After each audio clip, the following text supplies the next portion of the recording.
She was supposed to get married in 4 hours. Instead, she walked into a polling station wearing her wedding dress, and what she saw that morning would change the rest of her life. To expose the truth meant destroying the man she loved. To protect him meant disappearing forever. She chose love. He chose to wait. For 50 years. This is the secret in the Ballot.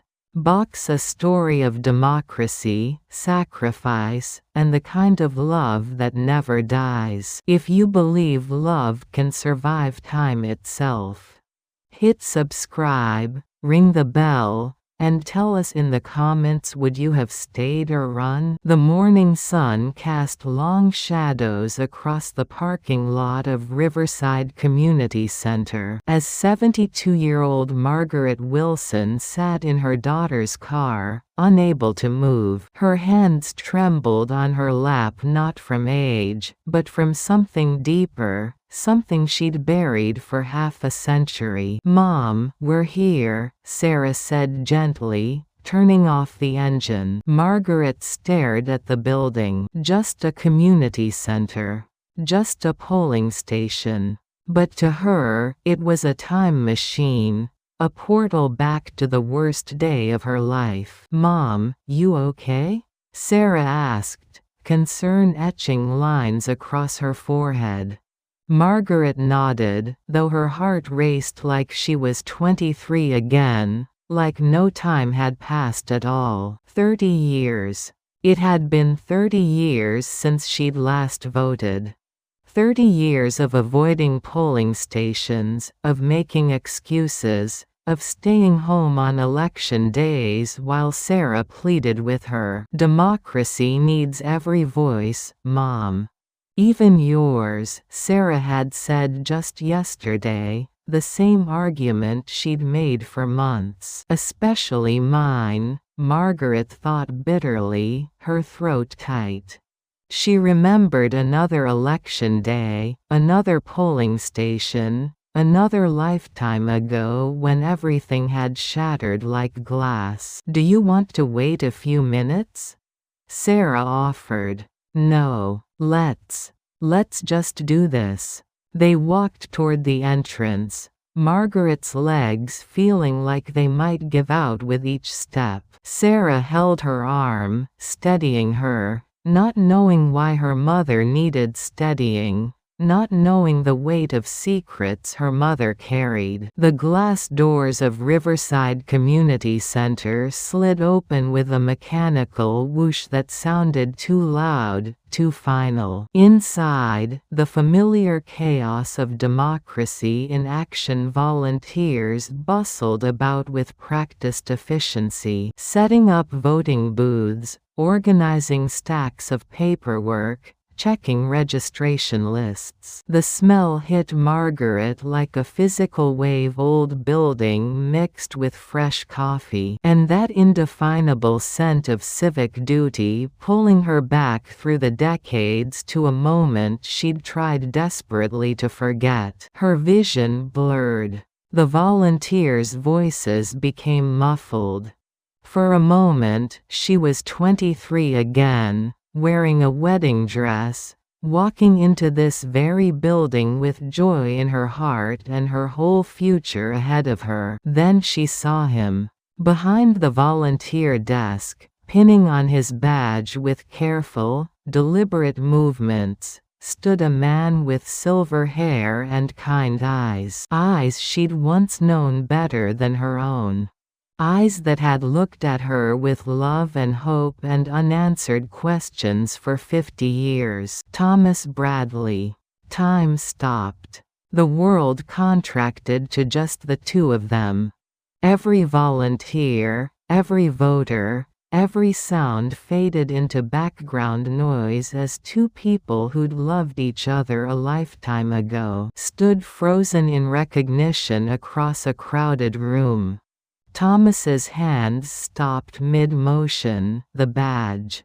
slipping from his fingers and clattering onto the table with a sound that seemed impossibly loud in Margaret's ears. His lips parted, forming her name silently, a word he'd whispered in dreams for half a century. Margaret. She couldn't breathe, couldn't think. Her feet moved of their own accord backward, toward the exit, toward escape, toward the safety of not knowing, not confronting, not remembering. "Mom?" Sarah grabbed her elbow, steadying her. "What's wrong?" But Margaret couldn't answer. Thomas had started moving around the desk, his volunteer badge forgotten on the table, his eyes never leaving her face. "Margaret, wait," Thomas called out.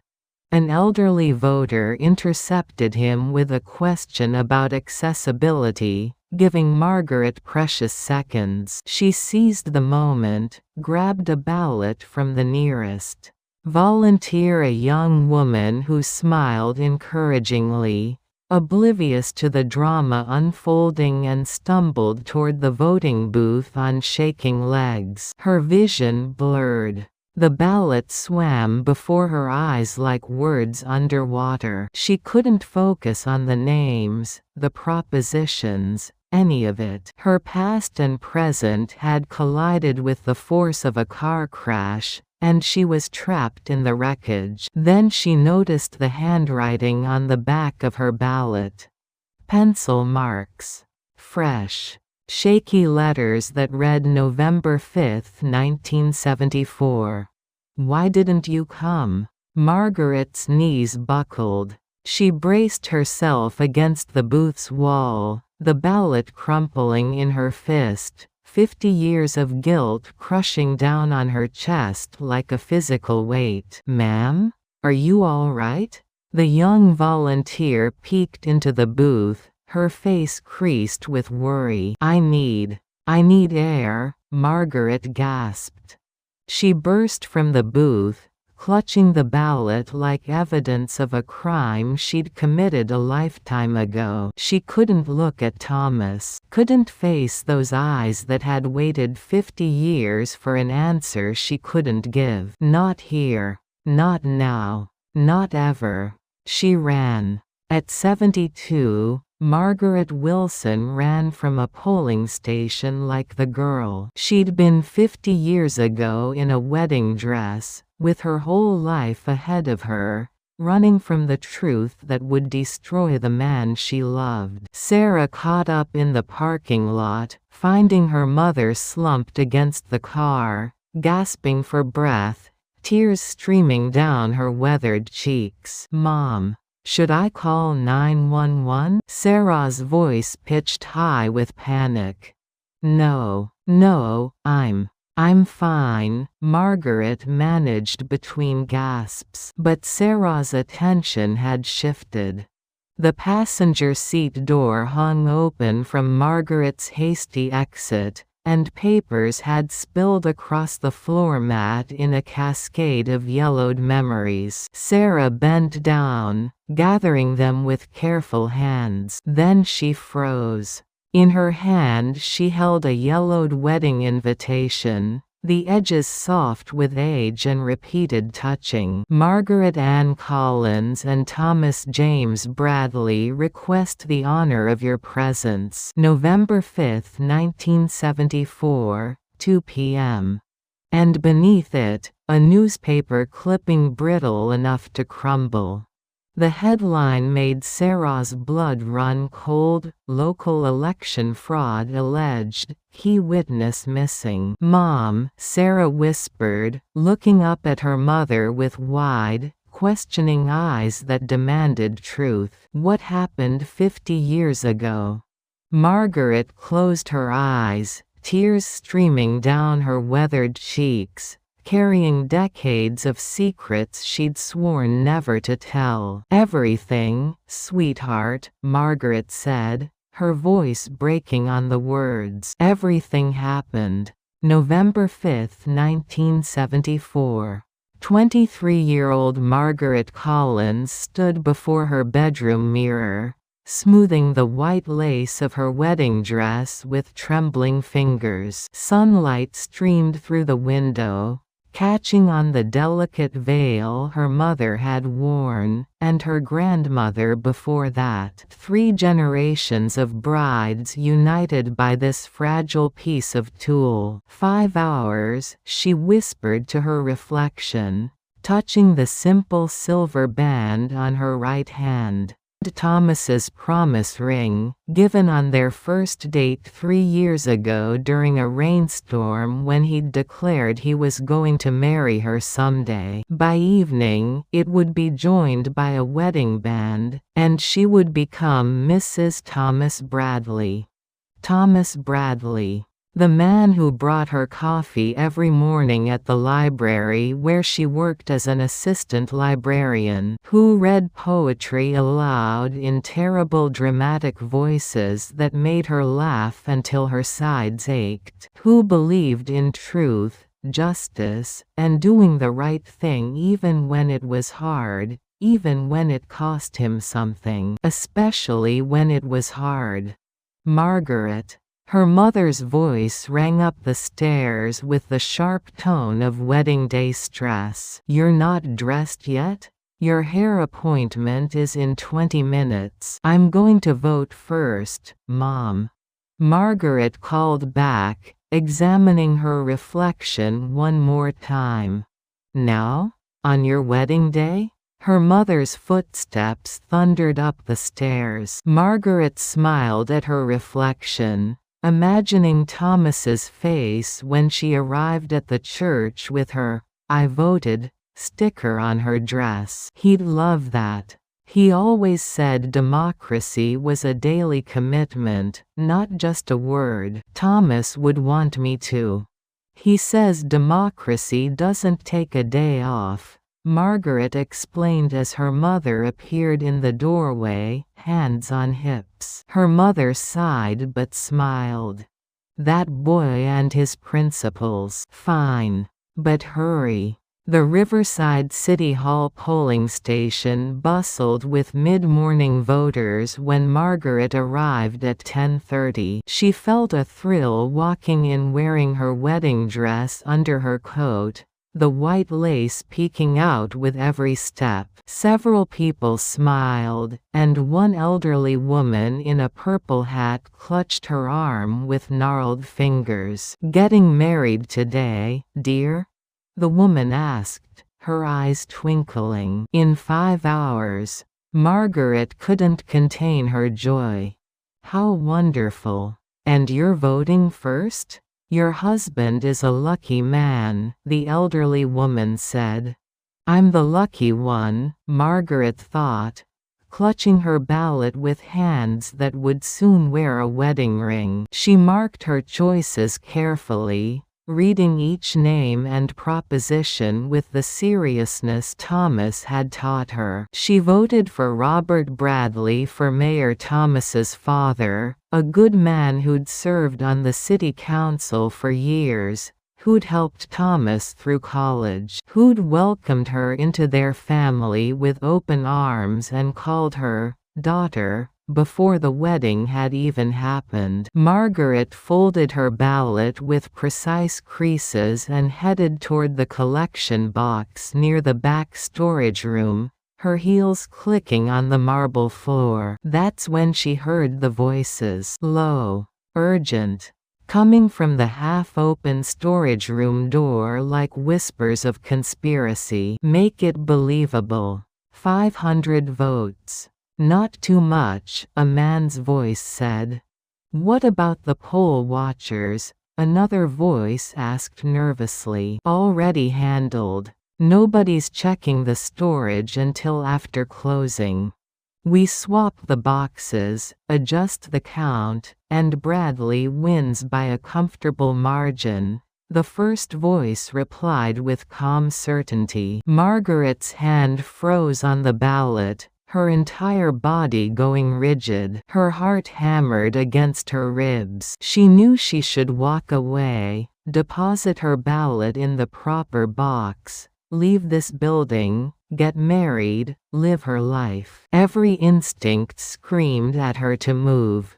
But something made her step closer to that door.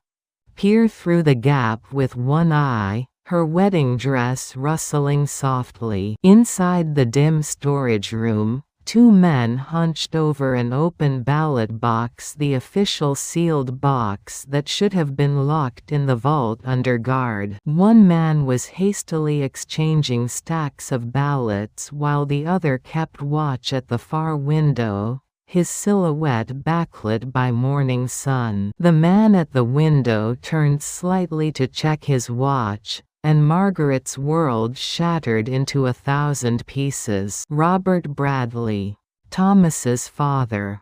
The man who would walk her down the aisle in place of her own deceased father. Swapping ballot boxes on election day like a common criminal.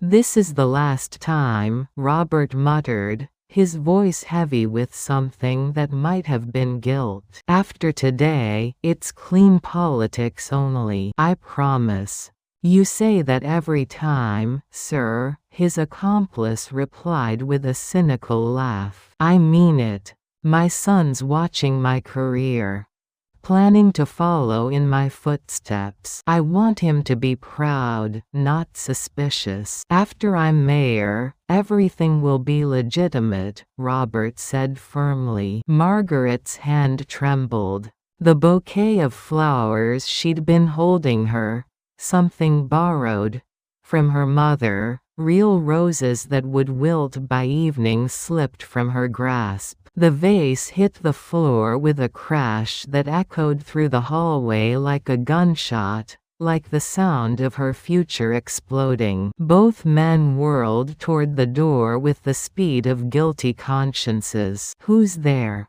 Robert's voice cracked like a whip. Margaret saw Robert Bradley's face drain of color as he recognized her through the gap. His future daughter-in-law, Thomas's bride, standing there in her wedding dress, staring at his crime with wide, horrified eyes.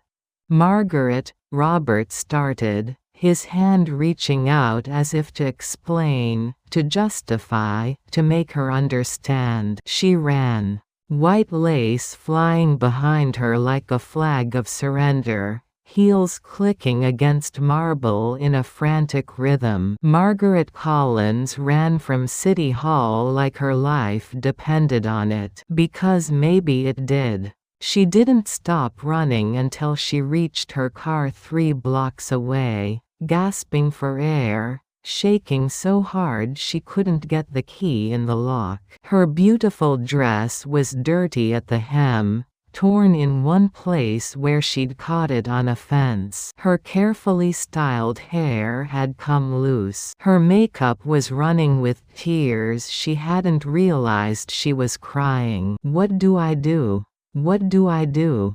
Call the police?" Yes. That's what Thomas would say. Truth and justice, always. Report the crime. Save democracy. Do the right thing. But as she finally got the car door open and reached for her purse to find a payphone number, another thought struck her with the force of a physical blow. They'll destroy Thomas. If his father went to jail for election fraud. Thomas's career dreams, law school, public service, following in his father's footsteps but with integrity, would be destroyed. The scandal would follow him forever. The son of a corrupt politician. Every job interview, every opportunity, tainted by his father's crime. His reputation ruined before he'd even built one. Margaret's hands shook as she started her car, the engine roaring to life. Think. There has to be a way. She drove home in a daze, barely registering the honking horns as she ran 2 red lights, her mind spinning through impossible scenarios. When she walked through her front door at 11:30 a.m., 2.5 hours before her wedding, The phone was already ringing with the insistent tone of bad news. Her mother answered in the kitchen, voice bright with wedding day excitement. "Collins' residence." "What?" "No, she's not Margaret. It's for you," her mother called. Margaret took the receiver with a trembling hand, knowing somehow that everything was about to get worse. "Hello?" Her voice came out as a whisper. The voice on the other end was cold, professional, unfamiliar male but deliberately neutral, as if disguised. "Miss Collins, I believe you witnessed something at City Hall today that has upset you," the voice stated matter-of-factly. Her blood ran cold, ice spreading through her veins. "Who is this?" Margaret demanded, trying to sound brave and failing. "A friend. Someone who wants to help you make the right decision," the voice replied smoothly. "I don't," Margaret started. "Listen carefully," the voice interrupted, sharp now, commanding. "You saw nothing that can be proven. No photographs. No witnesses besides yourself. Your word against a respected city councilman's.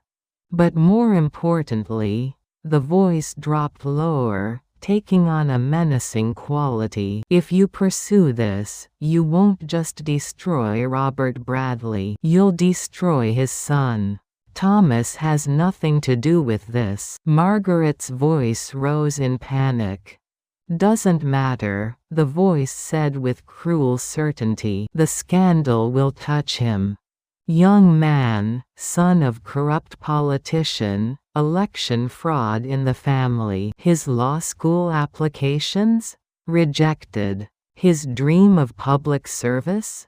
Dead. Every opportunity, every door, tainted by his father's crime. He'll spend his whole life trying to escape his father's shadow and failing." Margaret's legs gave out. She sank into a kitchen chair, the phone cord wrapping around her wrist like a binding. "But," the voice continued smoothly, almost kindly now, "if you forget what you saw, Robert Bradley will serve his term, retire quietly in a few years, and Thomas will have the clean future he deserves. Isn't that what you want for your husband? For the man you claim to love?" "He's not my," Margaret started. "Not yet. But in 2 hours and 27 minutes, he will be. Unless you'd rather spend your wedding day at the police station, watching your fiancé's world crumble around him while he begs you to explain why you're destroying his family," the voice said. The line went dead with a click that sounded final.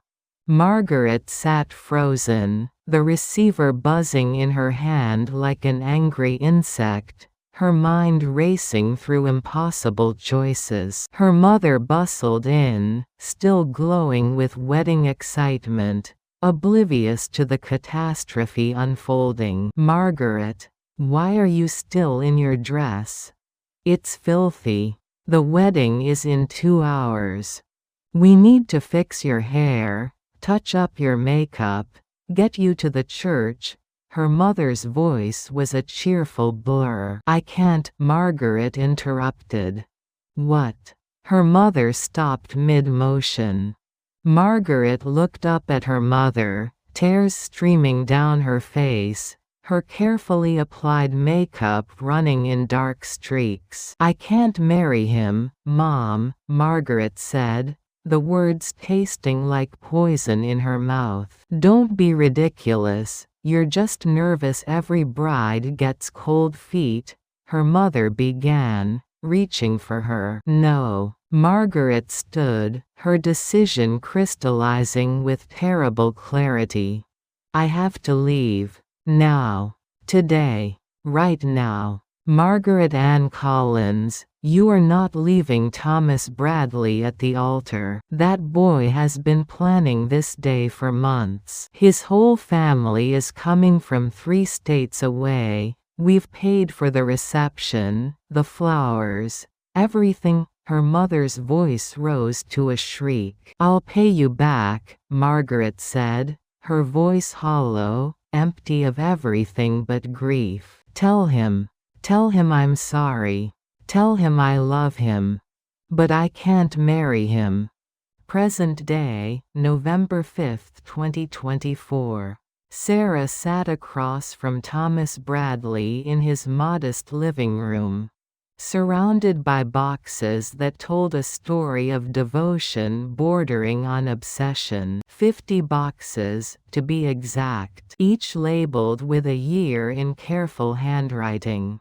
Each containing the same polling station. The same hope, the same disappointment.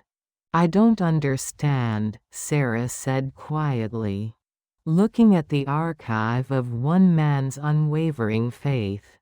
Thomas opened the box marked 1974 with reverent hands. Inside a photograph of an empty church, flowers wilting on unused pews like the death of hope. A wedding program with their names printed in elegant script. A yellowed note that read, I'm sorry, I love you but I can't marry you, M. Every election day, Thomas said softly, his voice carrying the weight of decades. For 50 years, I've volunteered at that same polling station. The place where I thought I'd find answers, where I hoped she'd come back. He opened box after box with the methodical care of a curator. Each contained photographs from that year's election day. A visual timeline of hope refusing to die. Thomas standing at the volunteer desk. Thomas helping elderly voters. Thomas, growing older year by year, hair graying, face lining, but always in the same spot, wearing the same expression of watchful waiting. 1975. The first election day after she left, I thought maybe she'd come. Maybe she'd realize it was a mistake. Maybe she'd walk through that door and explain everything, Thomas said, holding up a photo of his 25-year-old self, eyes scanning every face. A photo of young Thomas, 25 and heartbroken. Scanning every face that entered with desperate hope. 1980. I got engaged to someone else, Susan. She was kind, patient, deserved better than a man who couldn't stop looking at the polling station door. Called it off 2 weeks before the wedding. I kept thinking about Margaret walking through that door, Thomas continued. 1995. I became principal of Riverside High. Had a good career. Respected. Still volunteered every election, he said. Showing Sarah a photo of himself at 50, grayer but still waiting. 2010. I retired. Had all the time in the world. Spent every election day in that polling station. People thought I was just very civic-minded. Nobody knew I was waiting for a ghost, Thomas said. 2024. This morning, the 50th election day, I'd given up hoping. Was just going through the motions. And she walked in, Thomas finished, his voice breaking. Sarah's eyes burned with tears as she looked at this man, who'd spent half a century waiting for an answer. You never married? Sarah asked, though she already knew. Almost. 3 times, Thomas laughed bitterly. Susan in 1980. Jennifer in 1993. Patricia in 2005. All wonderful women. All deserved a husband whose heart wasn't waiting at a polling station for someone else. But I could never stop wondering, why did she leave? Did I do something wrong? Was she in trouble? Did she ever think of me? He pulled out a worn leather journal, its pages soft with repeated reading. I kept a diary. Want to hear? Thomas asked. Sarah nodded, her throat too tight to speak. Thomas opened to the first page, his voice steady as he read his own heartbreak. November 5, 1974. 2:00 p.m. Margaret didn't come to the church. No call. No explanation. Her mother says she just left, packed a bag and drove away. I don't understand. We were happy, weren't we? Did I miss something? Was I blind? He flipped ahead months, his finger tracing words written in grief. November 6, 1974 filed a missing persons report. Police say she's not really missing. Her mother heard her pack and leave voluntarily. Just a runaway bride. They won't investigate. But where did she go? Why? December 1, 1974 Father won the mayoral election, 500 votes. He's celebrating. Throwing a party. I can't. All I can think about is Margaret. Where is she? Is she safe? Does she ever think about me? Thomas flipped ahead months, years, decades of the same pain. November 5, 1975 First election day without her. I volunteered at the polling station. Watched every woman who walked in, hoping. Pathetic. But I can't help it. November 5, 1980 Still hoping. Susan says I need to let go. She's right. But I can't. November 5, 1995 I'm 46 now.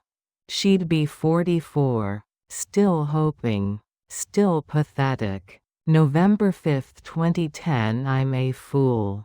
But I'll keep hoping. What else do I have? The final entry, written just this morning in shaky handwriting. November 5, 2024 49th election day. I'm 75 years old. She'd be 72. I've wasted my life hoping. But maybe that's not waste. Maybe loving someone for 50 years, even when they're gone, is its own kind of life. Maybe devotion doesn't need reciprocation to be real.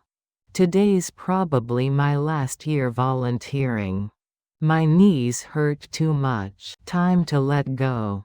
Thomas looked up at Sarah, his eyes red-rimmed but dry. He'd cried all his tears decades ago. Then she walked in this morning.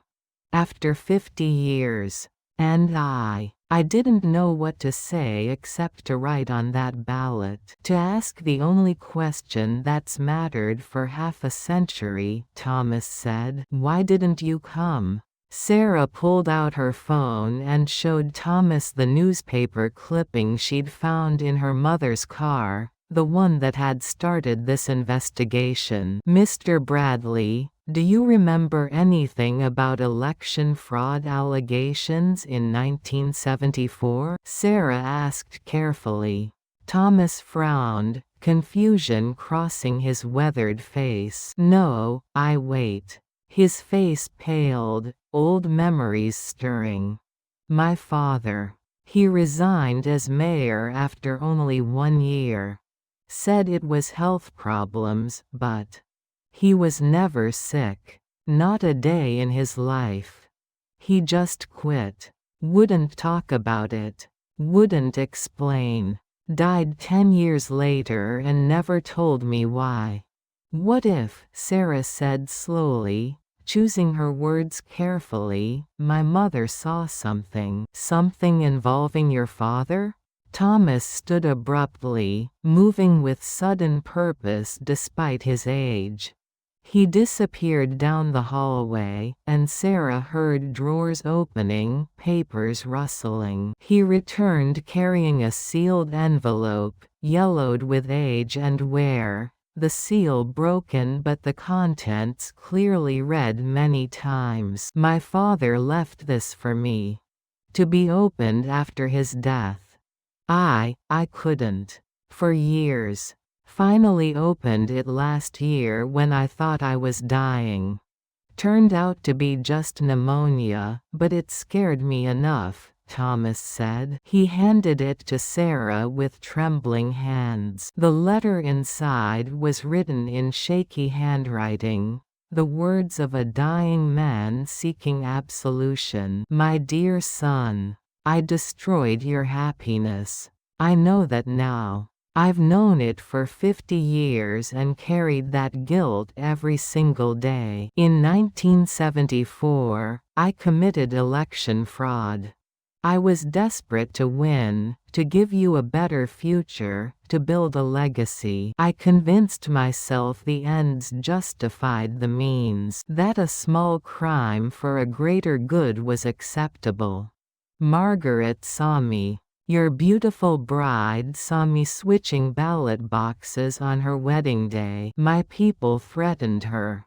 Told her if she reported it, you'd be destroyed by the scandal too. That the son of a corrupt politician could never escape that stain. She chose your future over her own happiness. She disappeared to protect you. I resigned as mayor because an anonymous tip led to an investigation. By then, I couldn't undo what I'd done to you both. I tried to find her, to apologize, to tell you the truth, but I was a coward. You deserved better. She deserved better." A young prosecutor named David Wilson led that investigation. He found her, Thomas. He fell in love with her courage. He married her. I ruined 3 lives with my ambition, yours, hers, and my own. I'm sorry, son. I'm so sorry. Dad. Sarah's hands shook as she read, the puzzle pieces finally clicking into place. David Wilson. That's my father's name," Sarah whispered. Thomas and Sarah stared at each other across 50 years of secrets, finally beginning to understand the sacrifice, the love, the impossible choices that had shaped all their lives. Spring 1975. 24-year-old Margaret Collins, no longer Collins, really. Since she'd changed her name legally to Margaret Miller the week she arrived, stood behind the counter of a small bookstore in Cedar Rapids, Iowa, 600 miles from Riverside. 600 miles from Thomas. 600 miles from the life she'd abandoned. Far enough to disappear. Not far enough to forget. The bell above the door chimed with its cheerful tinkle. A young man in a neat suit entered, carrying a leather briefcase that spoke of professionalism and purpose. He browsed the legal section for 20 minutes, pulling books out, reading passages, putting them back with the careful attention of someone who actually cared about the content. Finally, he approached the counter with a book on constitutional law, a slight smile on his face. "Good choice," Margaret said automatically, scanning the barcode with practiced efficiency. "Thank you," he said, handing her exact change. "Though I've already read it. I'm a prosecutor. Got my own copy." "Then why?" Margaret began, confused. "I wanted an excuse to talk to you," he interrupted gently. "Miss Collins? Or do you prefer Miller now?" Margaret's blood turned to ice, her hand freezing on the register. Every instinct screamed danger. I don't know what she started, stepping back. My name is David Wilson. I'm with the Riverside County District Attorney's Office, and I think you're the bravest person I've ever encountered," he said, his voice warm with admiration. Margaret's hand shook, rattling the coins. "Please leave," she said, her voice barely above a whisper. "I'm not here to force you to do anything. I needed to meet you." "To say thank you," David said, making no move to leave or threaten. "For what?" Margaret asked, her guard still up. "For your anonymous tip. February 18, 1975. You sent documentation about ballot box tampering in the November 1974 mayoral election. Detailed. Accurate. Brave," David said. Margaret had sent that letter in the dead of night 3 months after fleeing Riverside. Unable to sleep, unable to forget, unable to let injustice stand. She'd compiled everything she remembered, times, places, what she'd seen, and mailed it anonymously to the DA's office from 3 towns away. It was anonymous, Margaret whispered, her worst fear confirmed. The handwriting matched voting registration records, and City Hall security footage from Election Day showed a woman in a wedding dress leaving the building at 10:47 a.m., clearly distressed. It wasn't hard to find out who was supposed to get married that afternoon and didn't show up, David explained matter-of-factly. "Are you here to arrest me?" Margaret asked, resigned. "Arrest you?" David looked genuinely shocked. "You're the victim. And the hero. Because of your tip, we investigated. Robert Bradley resigned rather than face charges. Justice was served. Democracy was protected. All because of you. What about Thomas?" Margaret's voice broke on his name, the first time she'd said it aloud in 6 months. "Thomas Bradley? He's fine. He had nothing to do with his father's crime. We investigated thoroughly. He's in law school now, actually. Columbia. Top of his class. Going to be a great lawyer," David said with certainty. Margaret's knees weakened, relief flooding through her. "He's okay?" she asked, tears starting. "He's heartbroken. But okay. Safe. Unmarred by scandal." David's voice softened. "He doesn't know why you left. Your mother wouldn't tell him. She's protected your secret. Told everyone you just got scared and ran. Let people think you were a coward rather than reveal what you'd seen." Tears streamed down Margaret's face, 6 months of grief and loneliness and fear finally breaking through. "I couldn't destroy his life," she sobbed. "You saved his life. His integrity. His future. His career." David pulled a clean handkerchief from his pocket and offered it to her with the courtliness of another era. "Someone threatened you, didn't they? Told you that exposing the fraud would hurt Thomas?" Margaret nodded, unable to speak, accepting the handkerchief and pressing it to her face. "You chose his welfare over your own happiness. You sacrificed your wedding, your life, everything to protect him. David's voice cracked with emotion. "That's the most courageous thing I've ever witnessed in my career. And I've seen a lot.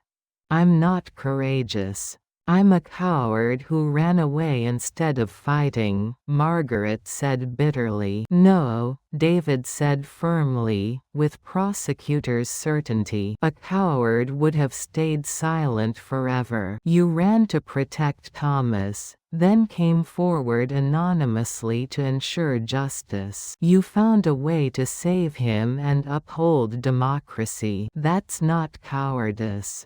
That's wisdom.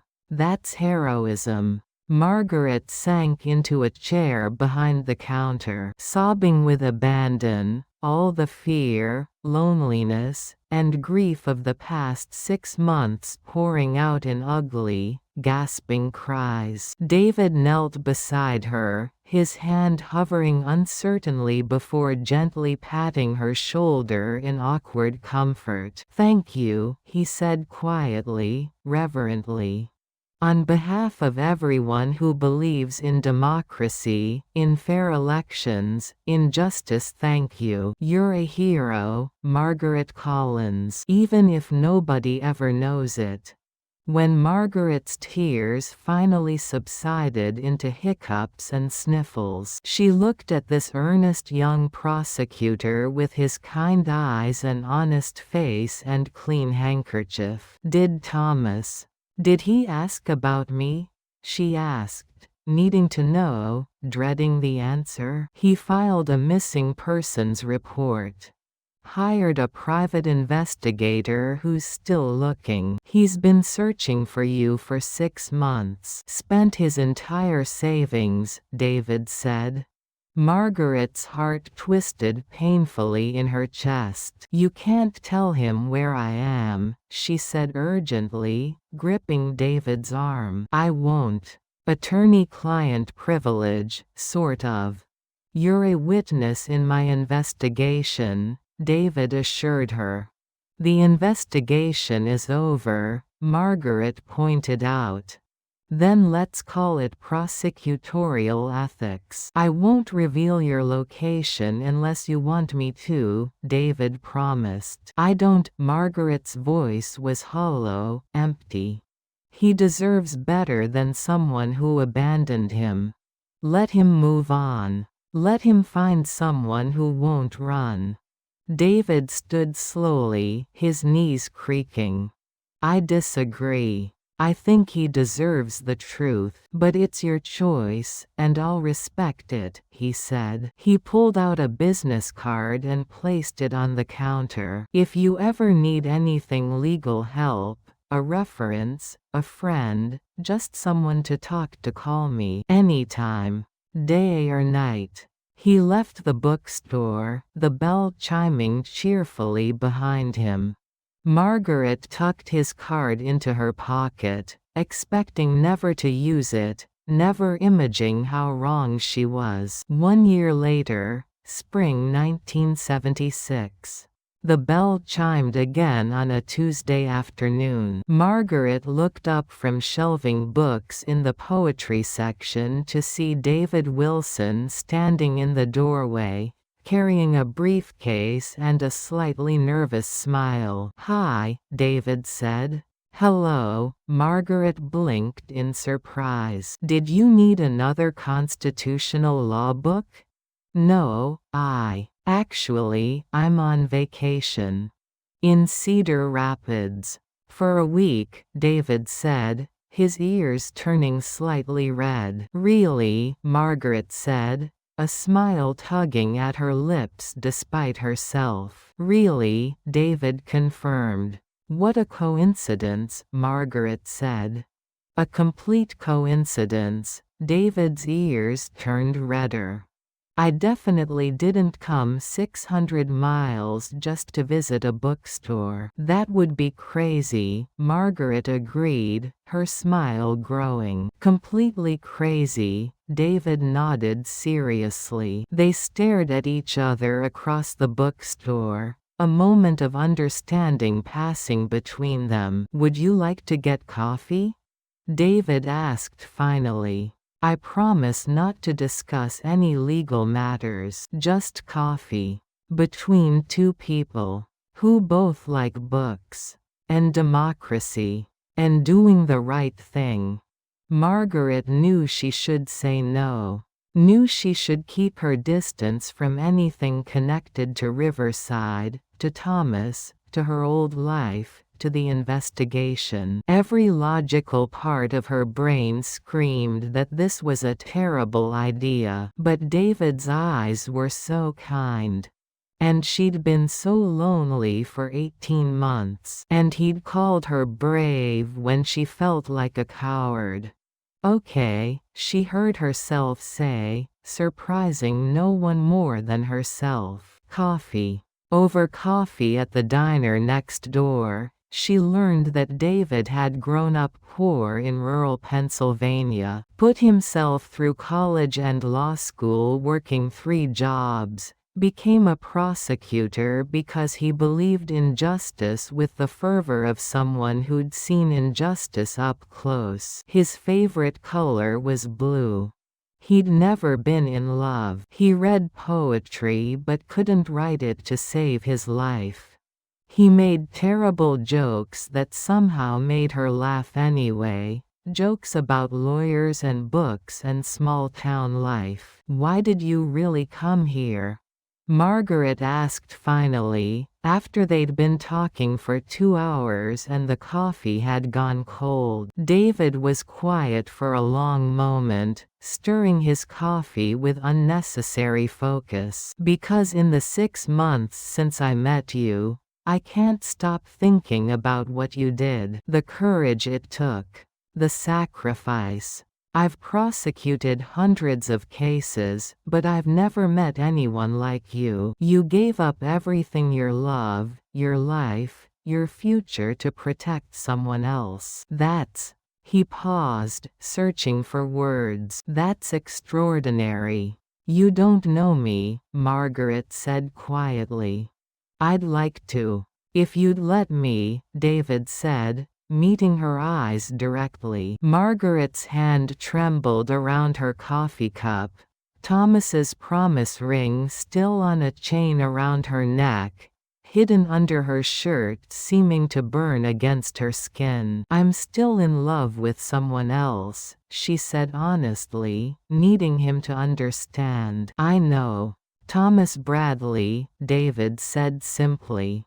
It wouldn't be fair to you, Margaret insisted. Let me decide that. David reached across the table, his hand hovering near hers but not quite touching, giving her the choice. I'm not asking you to marry me. I'm not even asking you to love me back. I'm asking for coffee. And maybe dinner. And maybe, eventually, a chance. A small chance. That's all. Margaret looked at this kind, honest man who'd traveled 600 miles just to see her, who knew her secret and called her brave instead of broken, who was offering her something she thought she'd lost forever, a future. Dinner, she said softly, making a choice. One dinner. David's smile could have lit up the whole bookstore, the whole town, the whole state. One dinner became 2. 2 became 20. 20 became a year of letters arriving weekly, phone calls every Sunday evening, visits whenever David could get away from work, each time staying a little longer. He never pushed, never demanded. Never asked her to forget Thomas or move back to Riverside or explain more than she wanted to. Just offered steady, patient kindness like a gift with no strings attached. Until one day, Margaret realized something that shocked her. She was happy. Not the wild, desperate, all-consuming happiness she'd felt with Thomas. Something quieter. Deeper. Like the difference between fireworks and a steady flame. The happiness of someone who saw all her scars and loved her anyway. The happiness of someone who knew the worst thing she'd ever done and called it heroism. In the spring of 1977, David Wilson knelt in the Cedar Rapids bookstore during his lunch break and asked Margaret to marry him. "I know you loved him first," David said, holding out a simple ring, no diamond, just a silver band that matched the promise ring she'd finally taken off a month ago and put in a drawer, unable to throw away but no longer wearing. "I know part of you probably always will, but I love you enough for both of us, and I promise to spend every day earning your love in return, not competing with his memory, just being worthy of you." Margaret looked at the simple ring in his hand, looked at this good man who was offering her a second chance at life. "I do love you," she whispered, surprised to find it was true. "Differently than I loved him. But I love you, David. You've been so patient." "That's enough," David said, his voice thick with emotion. "That's more than enough. That's everything." They married in a small courthouse ceremony with 2 witnesses pulled from the hallway. No white dress. No big church. No family watching. Just 2 people choosing each other quietly, with no one watching, building something new from the ashes of Margaret's old life. Margaret Collins became Margaret Wilson.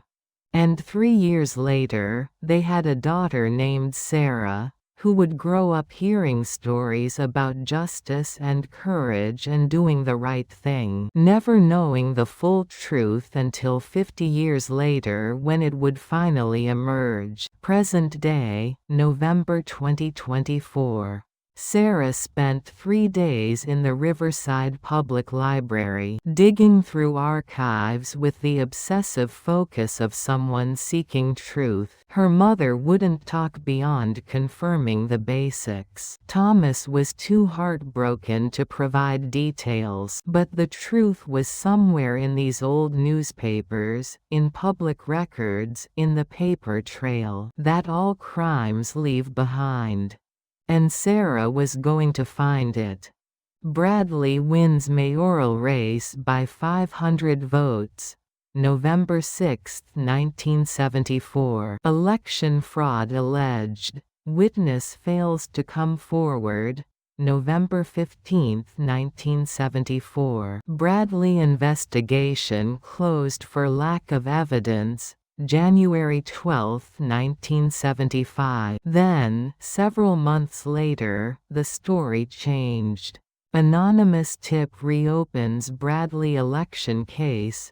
February 20, 1975. Prosecutor David Wilson leads investigation into alleged ballot tampering. March 1, 1975. Sarah's heart stopped, the name jumping off the page like accusation. David Wilson. Her father. Her kind, gentle father who'd taught her about justice. And never mentioned he'd been part of this story. Mayor Bradley resigns, cites health concerns. April 15, 1975. Election fraud confirmed but no charges filed after resignation. April 20, 1975. Sarah dug deeper, requesting files from storage. Sweet-talking archivists, using every research skill she'd learned getting her master's in history. In the records room at City Hall, in boxes that should have been destroyed years ago, but weren't due to bureaucratic oversight, she found investigation files. The anonymous tip letter was there, preserved in a plastic sleeve, written on plain paper, postmarked Cedar Rapids, Iowa. The handwriting analysis report was attached. With a rusty paperclip, handwriting matches.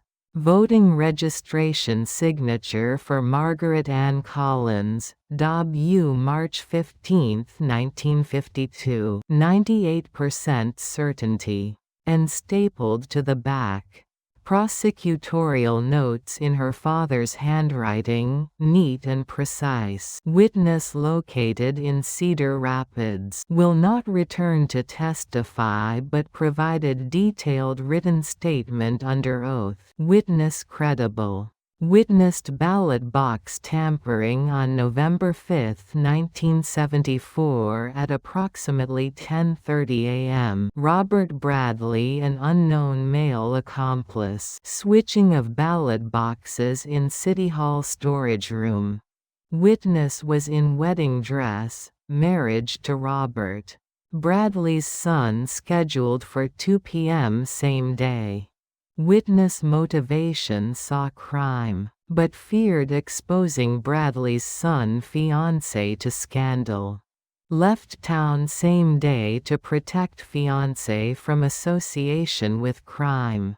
Provided tip months later to ensure justice despite personal cost. Assessment witness demonstrates extraordinary courage and integrity. This woman sacrificed her own future to protect an innocent man.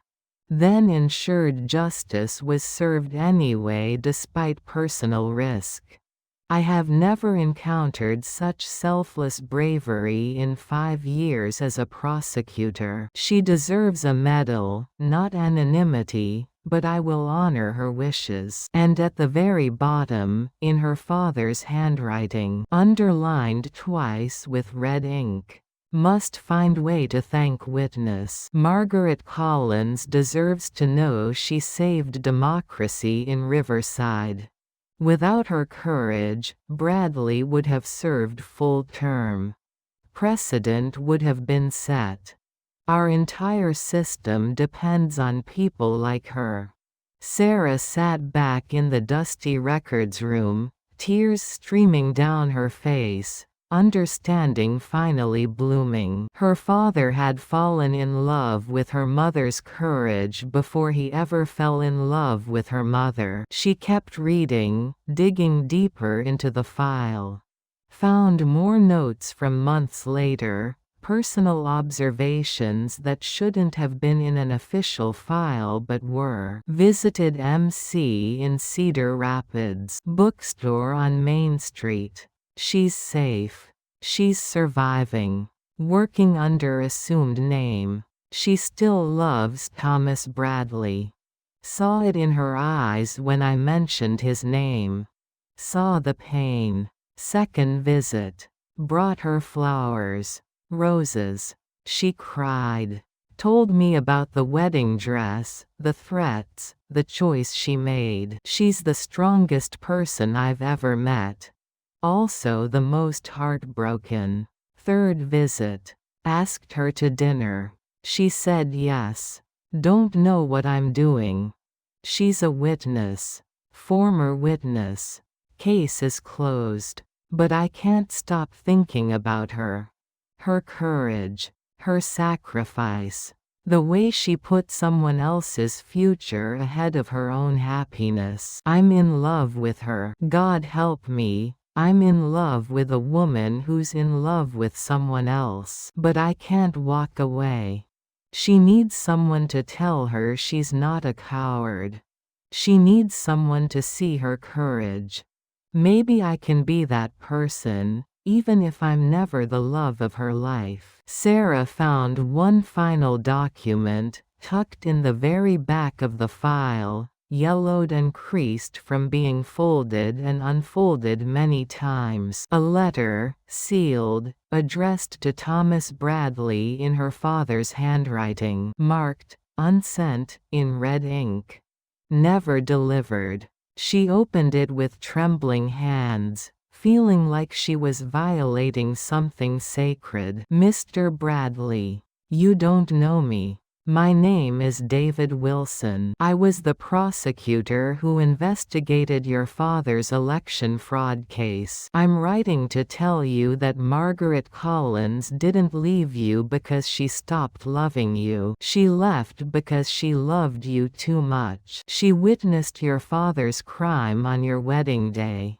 She was threatened, told that exposing the fraud would destroy your future too. that you'd be tainted by association, that scandal would follow you forever. She chose your innocence over her own happiness. She sacrificed everything to protect you.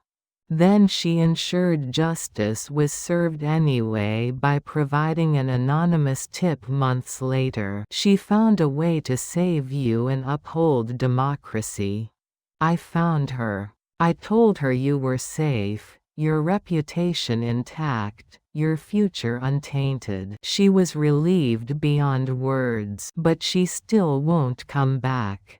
She believes you deserve better than someone who ran away, even though she ran to save you, not from you. She's wrong. You both deserve the truth. But she's asked me not to send this letter, to let you move on.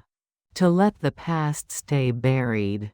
To let you think she was just a coward with cold feet rather than a hero who made an impossible choice. I'm respecting her wishes. But I wanted you to know Margaret Collins loved you. Still loves you. She's just brave enough to love you from a distance, to sacrifice her own happiness for yours. That's not the action of a coward. That's the definition of love.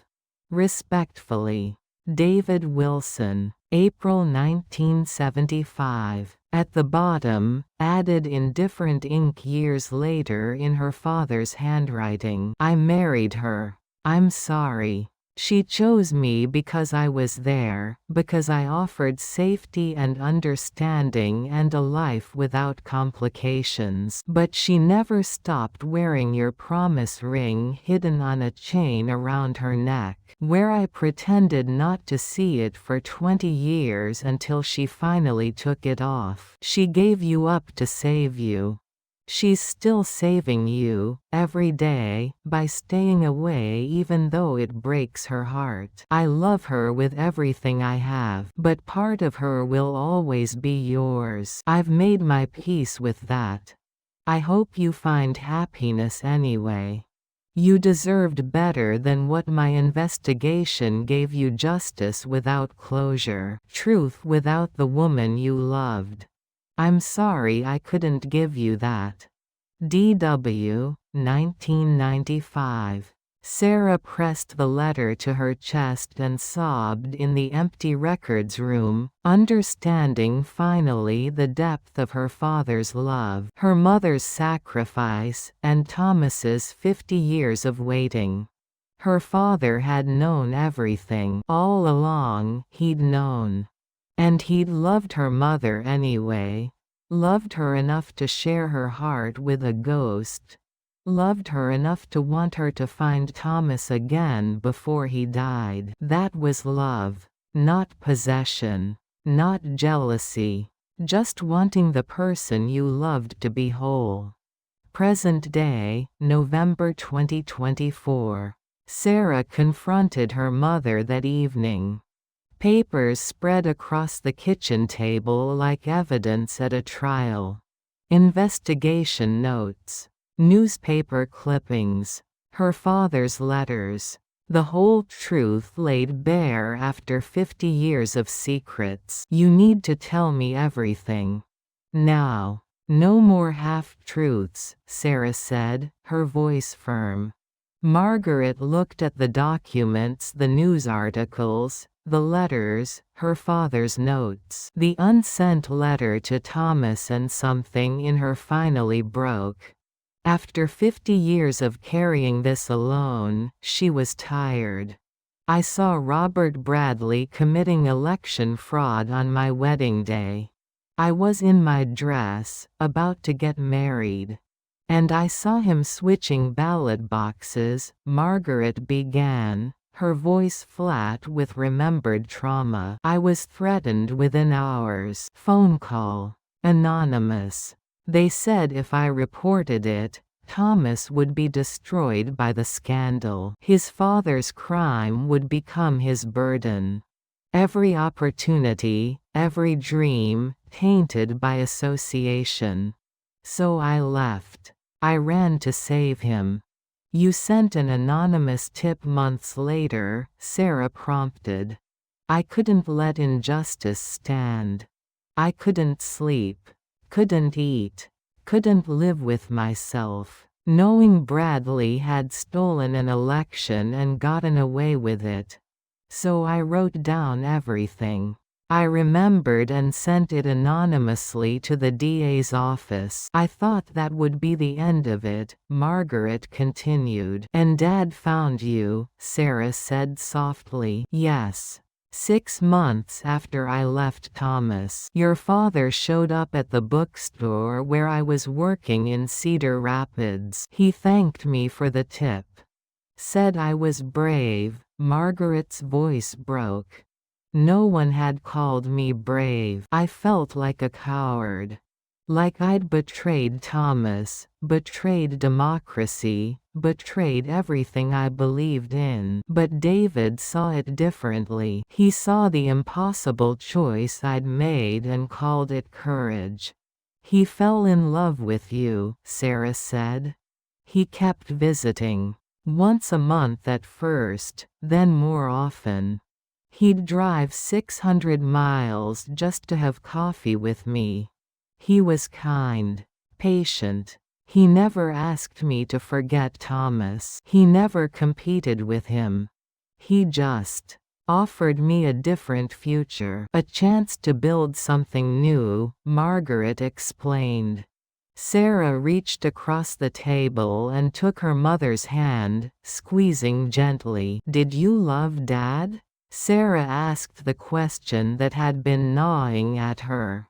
Yes, Margaret's eyes filled with tears. God, yes. Not the way I loved Thomas. That was young love, passionate. All-consuming, the kind that burns hot and bright. Your father was different. He loved my courage, not my beauty or my charm. He loved that I'd sacrificed everything for justice. And for someone else's happiness. He made me feel worthy again when I felt like garbage. But you still loved Thomas, Sarah stated, not asked. I never stopped. Margaret pulled out a chain from under her shirt with shaking hands. On it hung a simple silver band, the promise ring Thomas had given her 53 years ago. I wore it on my finger until I met your father. Then I moved it here, hidden under my clothes. David knew. He saw it once when we were swimming, 2nd year of our marriage. Never mentioned it.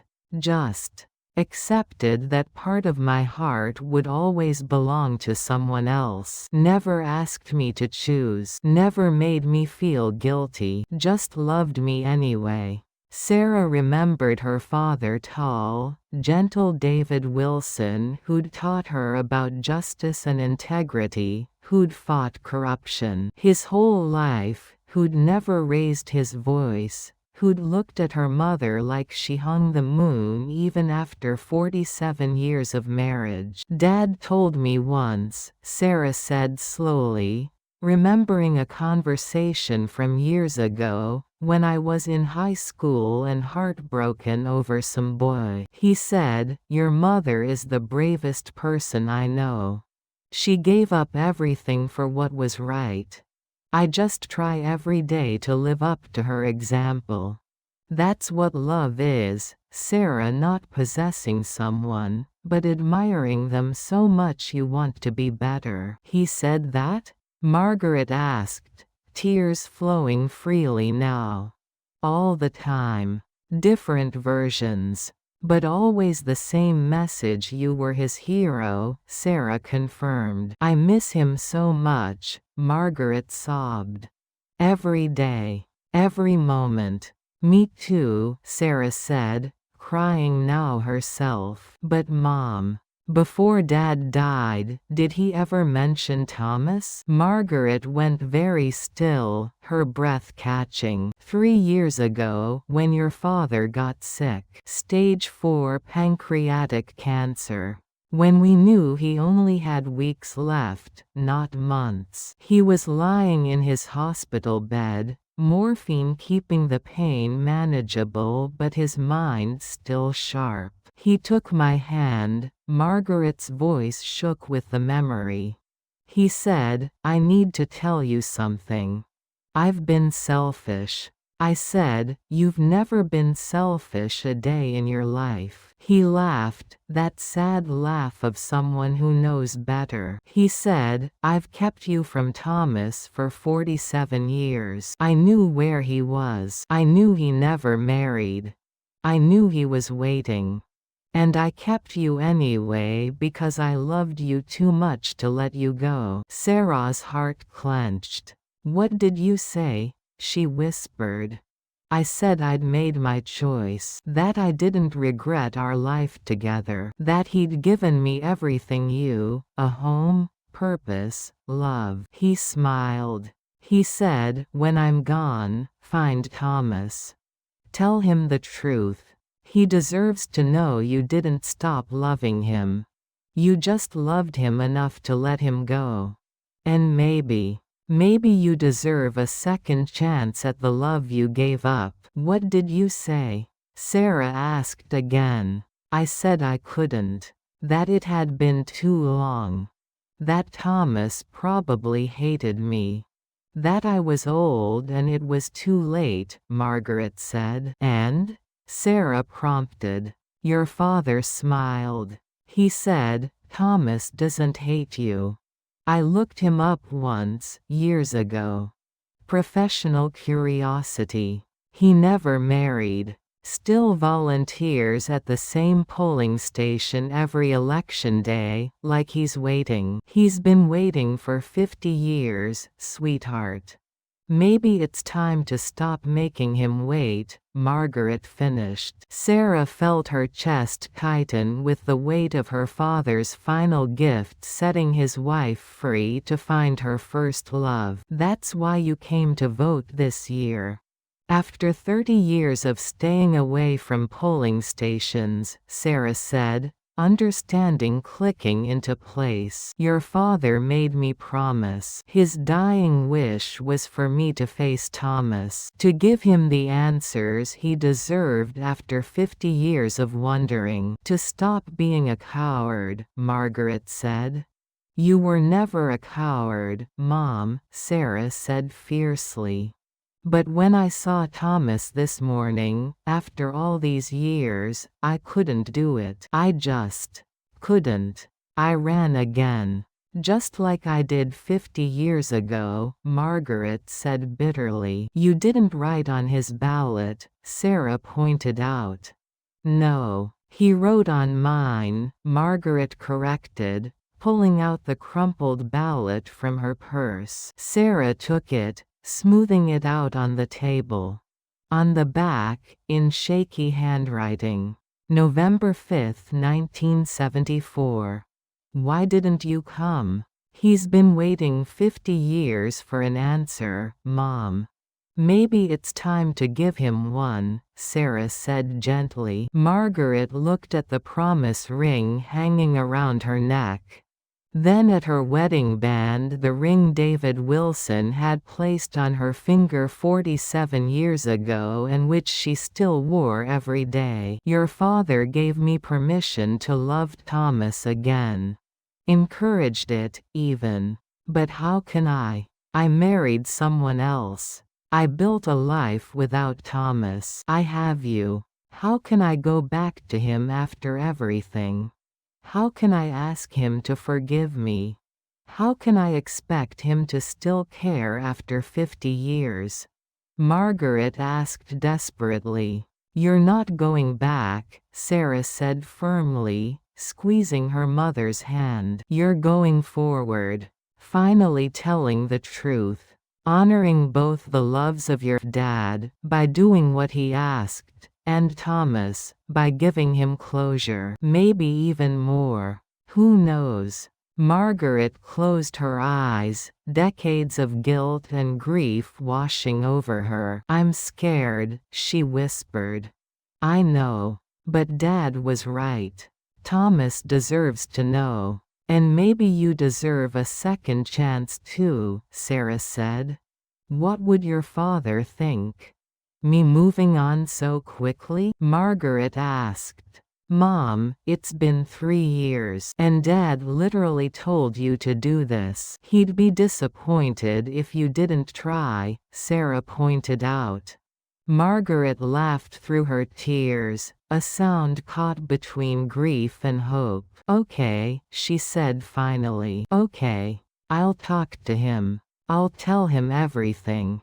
The next day, Sarah arranged a meeting with the care of a diplomat negotiating peace talks. Not at the polling station, too public, too many memories. Not at either of their homes, too intimate, too presumptuous. At the Riverside Botanical Gardens, where Margaret and Thomas had gotten engaged 53 years ago, beneath an oak tree that still stood, older but surviving, its branches spreading like welcoming arms over the past and present and maybe, just maybe, the future. Thomas arrived first, wearing the same cardigan he'd worn 53 years ago, on the day he proposed to Margaret. It barely fit anymore, stretched across an older, softer frame, the elbows worn thin.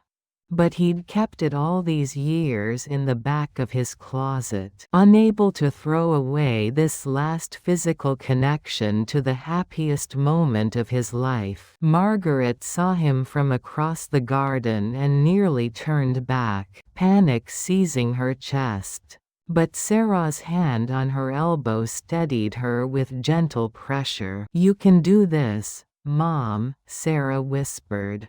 Margaret walked forward on shaking legs, each step across the garden path, feeling like walking through time itself, past 50 years of silence, past a lifetime of what-ifs, past the ghost of the girl she'd been. Thomas looked up from the bench, drawn by some sixth sense, saw her, stood slowly, gripping the bench for support, his knees protesting. They met beneath the oak tree where he'd once knelt in the grass, with a ring in his pocket and hope in his heart and their whole future ahead of them. "Hi," Margaret whispered, the word barely audible.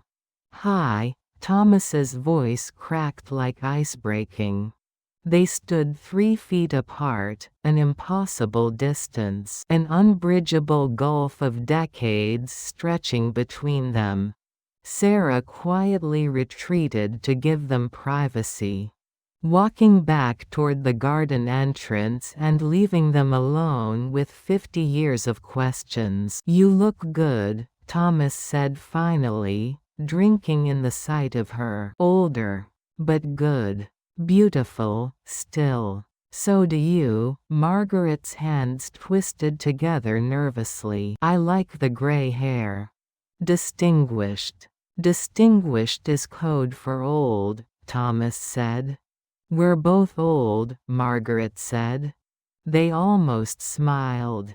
Almost. The silence stretched, heavy with everything unsaid.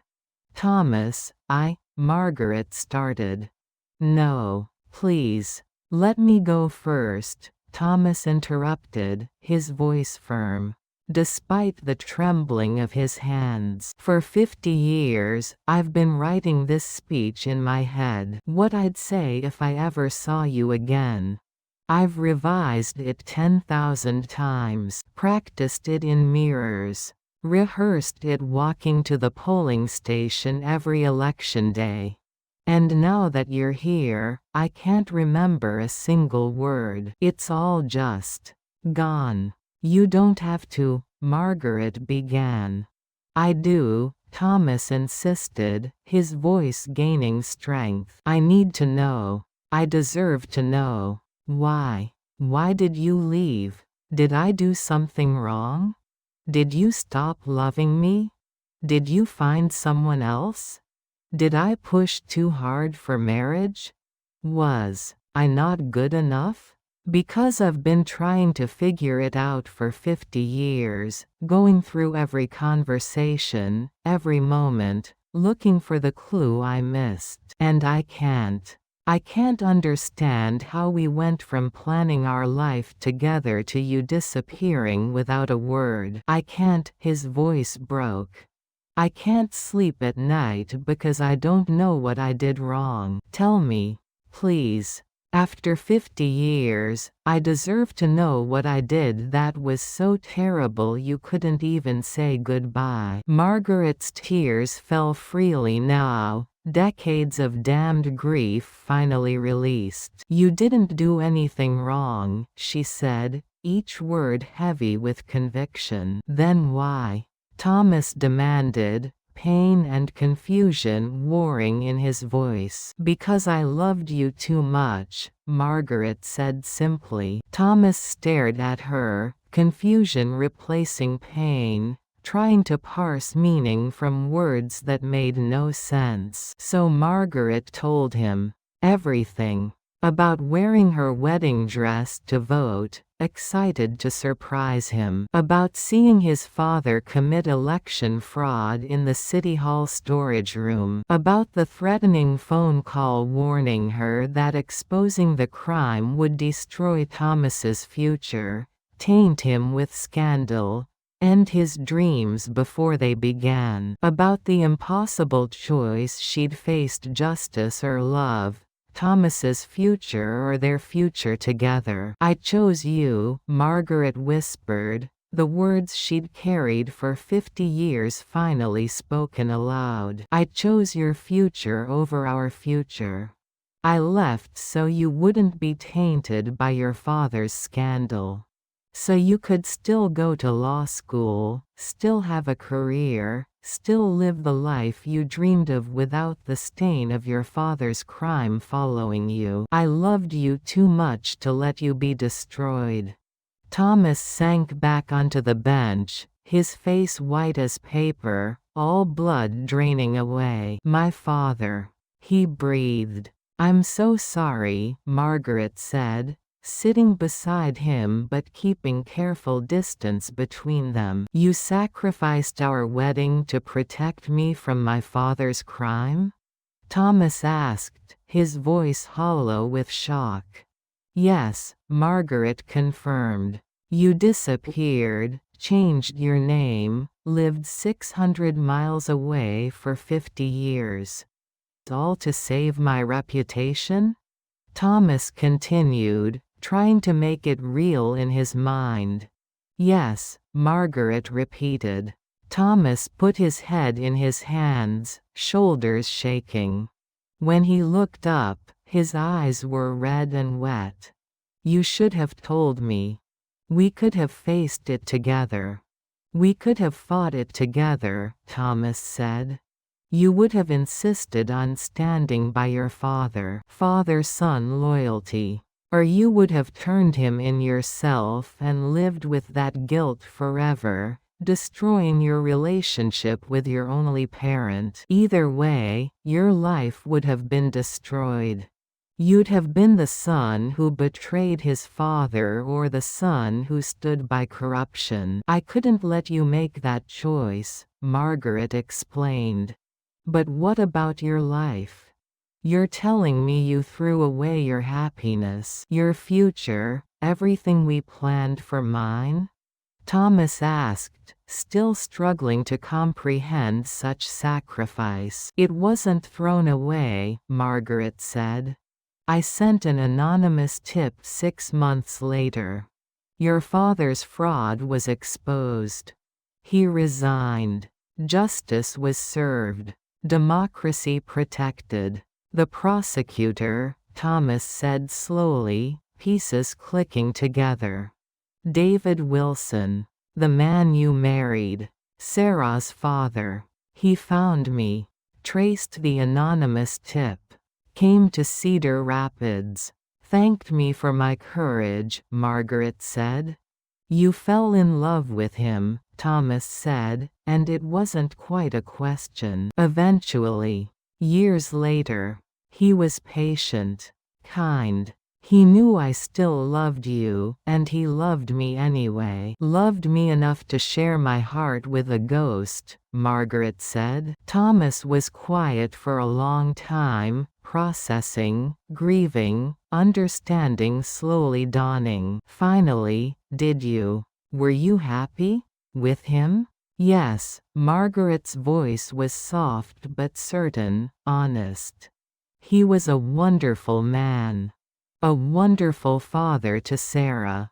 He fought corruption his whole life because of what I showed him that ordinary people could stand up to power and win. He made me believe I wasn't a coward. Then I'm glad, Thomas said, surprising himself by meaning it. I'm glad you found happiness, even if it wasn't with me. He died 3 years ago. Cancer, Margaret said. I'm sorry, Thomas said, and meant that too. His last words to me were about you. He said you'd been waiting. That I should stop making you wait. That you deserved the truth, Margaret said. Thomas laughed bitterly, a sound without humor. I'm 75 years old, and I've volunteered at the same polling station for 50 years, waiting for you to walk through the door. Yeah, I'd say I've been waiting, Thomas said. I'm sorry, Thomas. I'm so sorry. For everything. For leaving. For staying away. For not trusting you with the truth. For 50 years of silence, Margaret said, each apology a weight lifted. They sat in silence, watching leaves fall from the oak tree like time itself drifting down. The same tree that had sheltered their joy once, now witnessing their grief and their slow, painful journey toward understanding. My father left me a letter, Thomas said eventually, breaking the silence, to be opened after his death. He died 10 years ago, but I couldn't open it until last year. Couldn't face it. It explained everything. He knew what he'd done to us. He spent the rest of his life trying to make amends, retiring from politics after just 1 year, donating to voting rights organizations, living quietly with his guilt. But he could never undo what he'd destroyed. What he'd cost us. He didn't destroy it. I did. I made the choice to leave, Margaret said. No, Thomas turned to face her directly for the first time, his eyes intense. He did. He committed the crime. He created the situation. He made the threats. You made an impossible choice in an impossible situation that he created. You were 23 years old, alone, terrified, threatened, and you chose the most selfless option possible. That's not destruction. That's heroism. That's love in its purest form. I don't feel like a hero. I feel like I wasted 50 years of both our lives, Margaret said bitterly. You didn't waste them. You lived. You married. You had a daughter. You built a life. You protected me. You fought corruption. You made a difference. Thomas's voice was wistful. I just stood still, waiting for you to come back. 50 years of standing still. That's the waste, if there is one. I'm sorry, Margaret said again, inadequate words for immeasurable loss. Stop apologizing, Thomas said, reaching out slowly, tentatively, and taking her hand. The first time they'd touched in 50 years. His hand was wrinkled now, spotted with age, trembling slightly. Hers was the same. Once, these hands had been young and smooth, had held each other through movies and walks and promises of forever. I'm not angry. Not anymore. I was, for years, angry at you, at my father, at the universe. But anger is exhausting. Now I'm just sad. For what we lost. For what could have been. For the life we should have had. Margaret looked down at their intertwined hands, both wrinkled now, both spotted with age, both trembling with emotion and arthritis and the weight of decades. "Thomas," she said. "Yeah," he responded. "I never stopped loving you. Even when I loved David. Even when I built a whole life without you. Part of me was always 23 years old, standing in that polling station, seeing my future and my integrity collide, making an impossible choice," Margaret confessed. Thomas squeezed her hand, gentle but firm. "I know. I never stopped loving you either. Every woman I dated, I compared to you. None of them measured up. Not because they weren't wonderful, they were. Susan was kind. Jennifer was brilliant. Patricia was funny. But because they weren't you. And I couldn't settle for not you," Thomas said. They sat holding hands beneath the oak tree as the sun set, painting the sky in oranges and purples. Two people who'd loved each other across 50 years and one impossible choice. Finally speaking truths that should have been spoken decades ago. Finally, Margaret asked the question that had been building in her chest like pressure, like hope, like fear. "Is it too late for us?" Thomas was quiet for so long she thought he wouldn't answer, thought maybe the question was too big, too presumptuous, too impossible after everything. Then, "I don't know. We're not the same people we were. You built a life without me. I built a life of waiting. Can we bridge that gap? Can we become something new?" "I don't know either," Margaret admitted. "But maybe we could try?" Thomas suggested, hope creeping into his voice despite himself. Margaret looked at him, really looked at him. Saw the boy she'd loved in the man he'd become. Saw 50 years of loyalty and patience and love that had never died despite every reason it should have. "Maybe," she whispered. "Maybe we could try." Thomas lifted her hand and kissed it gently, reverently, the way he'd done 1,000 times when they were young and the world was full of possibility. "Then let's start with coffee," he said, echoing David Wilson's words from 50 years ago. Just coffee. Between two old people who once loved each other and maybe, just maybe, still do. Margaret smiled, her first real smile in days, genuine and warm. "Coffee sounds perfect," she said. And beneath the oak tree where they'd gotten engaged 53 years ago, Margaret and Thomas took the first tentative step toward healing 50 years of heartbreak. 2 years later, November 2026. The Riverside Community Center polling station buzzed with morning activity as the sun rose over another election day. Volunteers set up booths with practiced efficiency.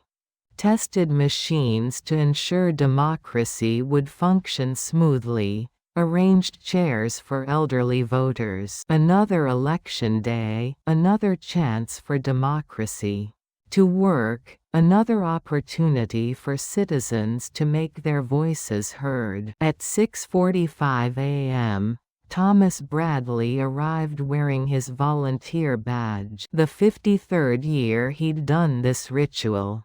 But today was different in ways that made his heart lighter than it had been in decades. Today, he wasn't alone. Margaret Wilson walked beside him, her own volunteer badge pinned to her cardigan with fingers that still trembled slightly. With the newness of this shared routine, her hand rested lightly in the crook of his elbow, a position both familiar and strange after 2 years of slowly rebuilding what they'd lost. The other volunteers, some who remembered the strange reunion 2 years ago, some who'd heard the story secondhand, smiled knowingly and made space for them at the check-in desk. "Ready for a long day?" Thomas asked, settling into his chair with the groan of old joints. "With you?" "Always," Margaret replied, arranging her supplies with careful precision. They'd spent the past 2 years learning each other, again in ways both painful and beautiful. Coffee dates that turned into dinners, dinners that turned into weekend trips to play they'd once planned to visit on their honeymoon. Slow, careful, patient rebuilding trust and intimacy that had been frozen for 50 years, thawing gradually like ice in spring. It wasn't the same as it had been. They were different people now, shaped by different lives. Margaret had her daughter and grandchildren and memories of David. Thomas had his routines and his quiet life and his decades of waiting. They both had arthritis and medications, and memories that sometimes hurt more than helped. But they also had this election days, spent side by side, serving democracy together. The thing that had torn them apart now brought them back together, transformed from trauma into healing. At 7 a.m., the doors opened with a whoosh of possibility. Voters streamed in, young families with children in tow, college students casting their first ballots, elderly couples who'd been voting together for 50 years. An elderly woman in her mid-30s approached the desk, her coat open just enough to reveal white lace underneath, the unmistakable gleam of a bride. "Oh my, are you getting married today?" Margaret asked warmly, recognition and memory flashing across her face. The woman laughed, her joy infectious. "This afternoon. But I wanted to vote first. Democracy doesn't take a day off," she said, practically bouncing with excitement. Margaret and Thomas exchanged glances heavy with meaning, with memory, with the weight of their own story reflected in this young bride's face. "Good for you," Thomas said, his voice thick with emotion he tried to hide. That's exactly right. Democracy doesn't take a day off. That's what my fiancé says." The young bride laughed, accepting her ballot.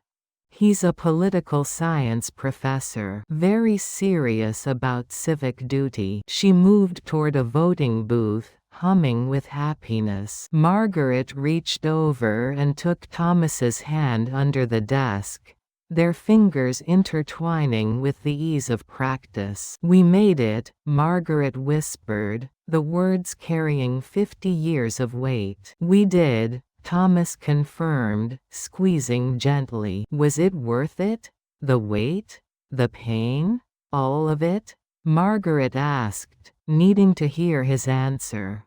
Thomas lifted her hand and kissed it slowly, deliberately, the way he'd done 1,000 times over the past 4 years since they'd reconnected. "Every single second," he said with absolute certainty. "Every year of waiting. Every day of pain. Every moment of wondering. All of it brought us here. And here is exactly where I want to be."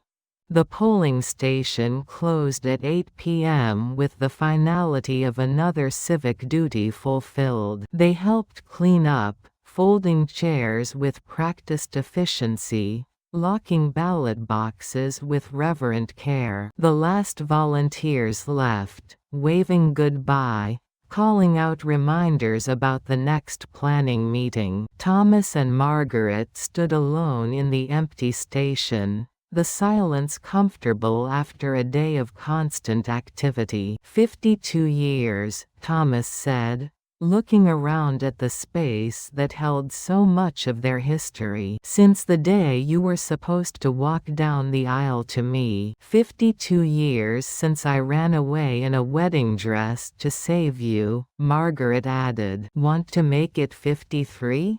Or should we finally do this? Thomas asked, his voice casual but his hand shaking as he reached into his pocket. Margaret's breath caught, understanding dawning. Do what?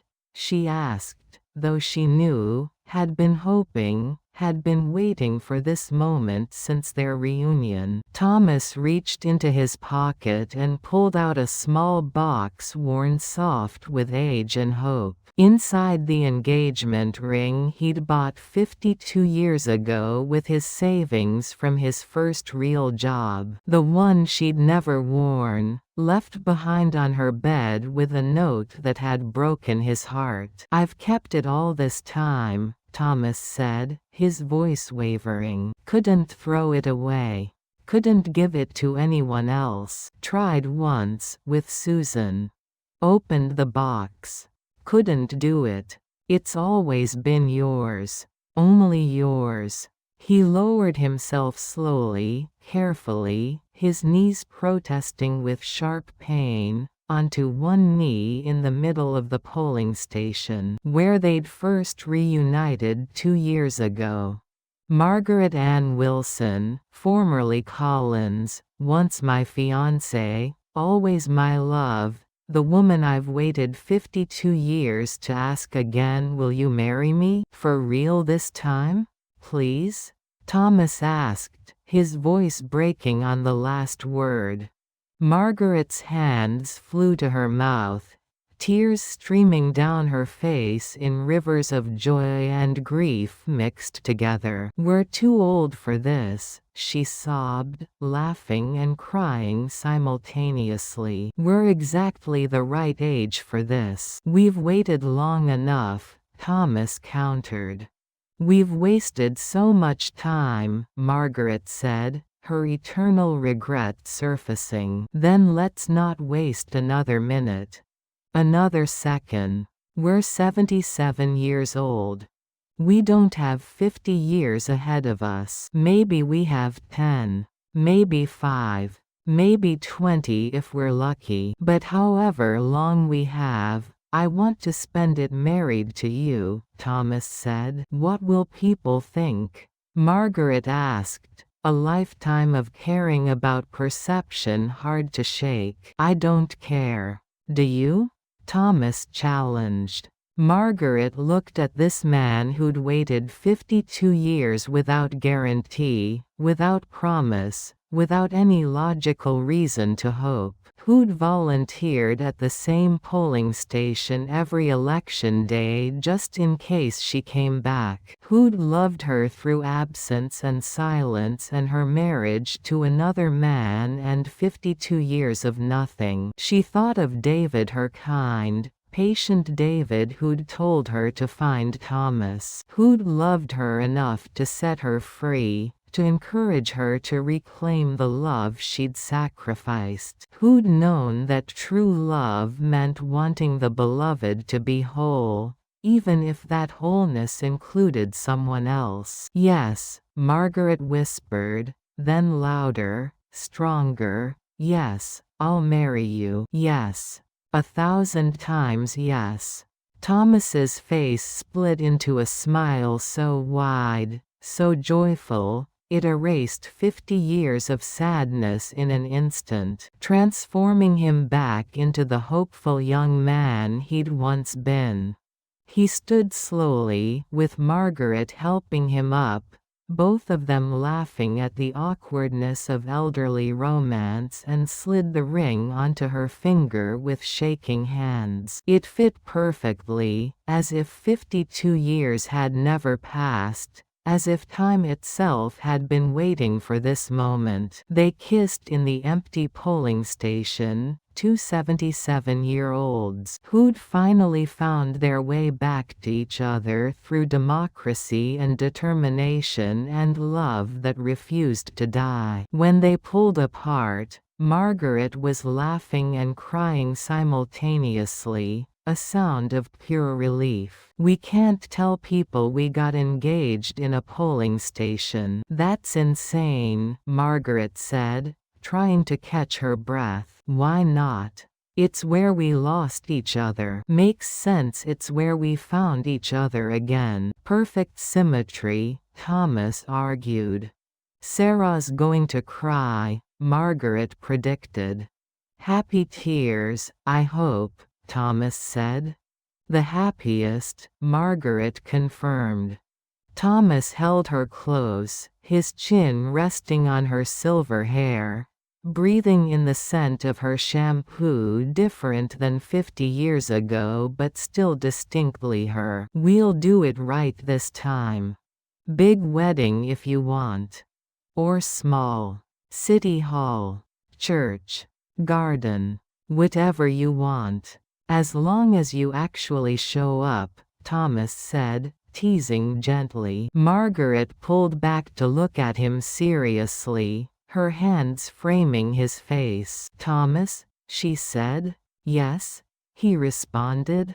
"I'll show up. I promise. Nothing will stop me this time.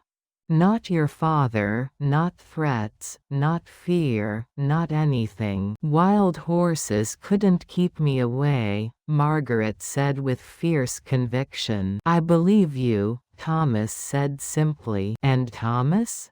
Margaret continued. "Yes?" he asked again. "Thank you," she said. "For what?" he asked, genuinely confused. "For waiting. For not giving up.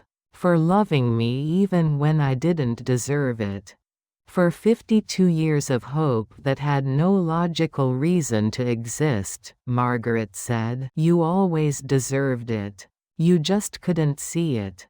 You saved me. You sacrificed everything. That's not someone who doesn't deserve love. That's someone who deserves everything," Thomas said fiercely. "Now come on. Let's go tell Sarah she's going to have to help plan a wedding for two senior citizens who should probably elope." They walked out of the polling station hand in hand, the ring on Margaret's finger catching the street lights and sparkling like captured starlight. Behind them, the empty station held 50 years of waiting, hoping, and finally reunion. Democracy had brought them together, torn them apart, and brought them back together. It seemed fitting. 6 months later, May 2027. The Riverside Botanical Gardens were in full bloom, spring asserting itself with enthusiastic color. White chairs arranged in neat rows beneath the oak tree that had witnessed their engagement twice, half a century apart. A simple arch covered in roses white and yellow. Margaret's favorites, the same colors Thomas had chosen for the wedding. That never happened 53 years ago. 75 people, friends, family, fellow volunteers from the polling station, Thomas's former students, Margaret's book club, Sarah's children. A lifetime of connections gathered to witness what should have happened in 1974. Margaret stood in a small dressing room, wearing a simple, cream-colored dress that fell to her knees. Not white that felt wrong at 77. Felt like claiming something she'd lost the right to decades ago. But beautiful nonetheless, elegant in its simplicity. Sarah adjusted her mother's veil with careful hands. The same veil from 53 years ago. Carefully preserved in tissue paper, pulled out for this impossible second chance. "You look beautiful, Mom," Sarah said, her voice thick with emotion. "I look old," Margaret countered, examining her reflection with critical eyes. "You look happy." "That's better than beautiful," Sarah insisted. Margaret met her daughter's eyes in the mirror. Decades of love reflected back. "I am happy. But Sarah, I wish your father could be here." "He should be here," Margaret said, guilt creeping in. "He is here. Dad wanted this. He told you to find Thomas, remember? This was his gift to you." Sarah reminded her gently. "I know. But it feels like betrayal. Like I'm erasing him. Like I'm saying our life together didn't matter," Margaret confessed. "It's not betrayal to love two people in one lifetime, Mom. Dad knew you loved Thomas first. He loved you anyway. And now he's given you permission to love Thomas again. That's not betrayal. That's grace," Sarah said firmly. Margaret pulled out the chain from under her dress with reverent hands. On it hung her wedding band from David. She'd moved it from her finger to the chain, where Thomas's promise ring had lived for keeping both men close to her heart. "I can't take this off." "I won't," Margaret said. "You don't have to. Thomas knows. He understands. You can wear Dad's ring and Thomas's ring and honor both loves. You have a big enough heart," Sarah assured her. There was a knock at the door, gentle but insistent. "Can I come in? I know it's bad luck, but we're 77. I think we've had enough bad luck for one lifetime."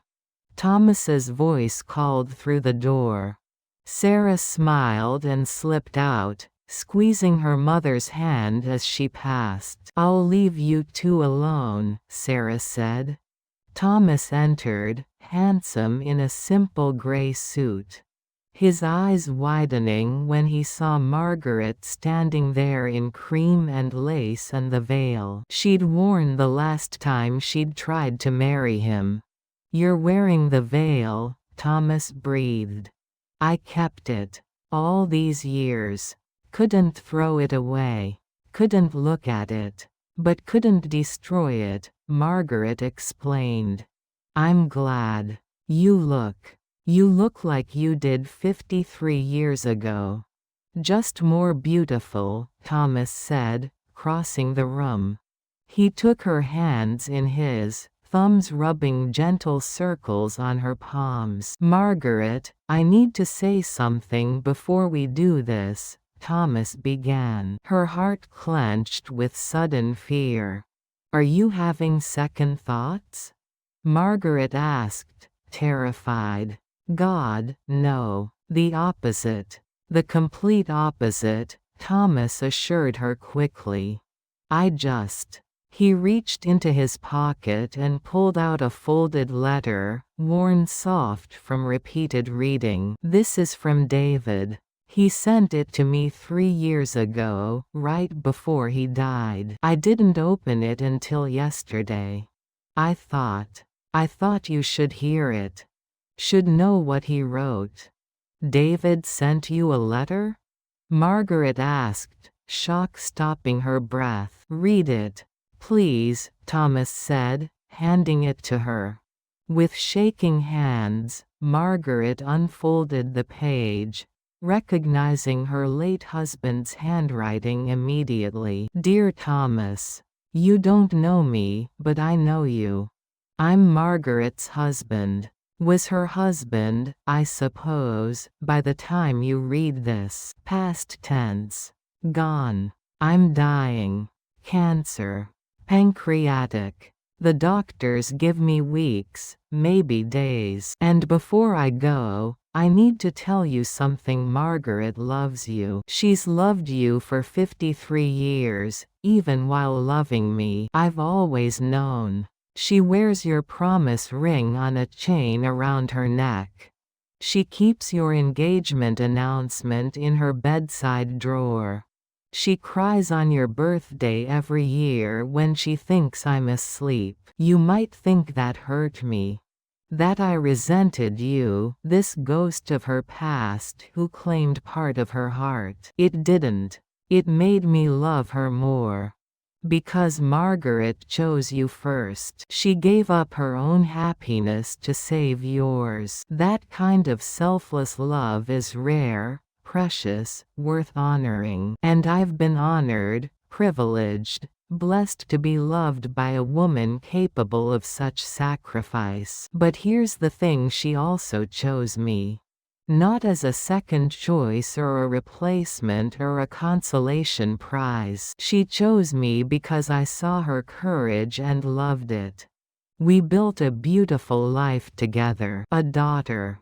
A home. 47 years of partnership and respect and deep, abiding affection. I don't regret a single day.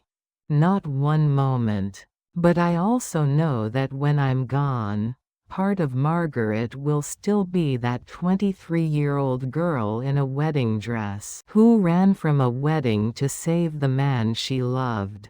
And that man is you. So I'm asking you, man to man, heart to heart, if she finds you again after I'm gone, don't let the past stop you. Don't let guilt or propriety or the weight of all those years keep you apart. Don't let my memory become a barrier. Love her the way I couldn't because she wasn't fully mine. Love her with the part of her heart she kept reserved for you all these years. Love her completely, wholly, with both the woman she became and the girl who loved you first. I give you my blessing. Hell, I give you my gratitude. Thank you for being worth waiting for. Thank you for being the kind of man Margaret would sacrifice everything to protect. That speaks to your character more than anything else could. And if you're reading this at your wedding to her, congratulations. You lucky bastard. Take care of her. Make her laugh. Remind her she's brave. And don't let her feel guilty about loving both of us. She has a big enough heart for 2 lifetimes of love, with respect and, strangely, affection. David Wilson. P.S. She still loves you. But she loved me too. Let her do both. She's got capacity for it. That's her gift, loving completely, sacrificing totally, giving everything. Don't ask her to choose between her past and her present. Let her have both. Margaret couldn't see through her tears, the letter blurring into watercolor as she sobbed. Thomas wrapped his arms around her as she cried into his shoulder, her body shaking with the force of decades of held emotion finally released. He knew, Margaret choked out between sobs. He always knew. And he loved you anyway. Just like I do, Thomas said, his own voice thick with emotion. How can I marry you when I still love him? When part of me will always be David's wife? Margaret asked desperately. Because he told you to. Because life is long and complicated and we don't have to choose just one person to love. Because love doesn't run out. It multiplies. Thomas pulled back and cupped her face with gentle hands. Wear his ring. Keep his memory.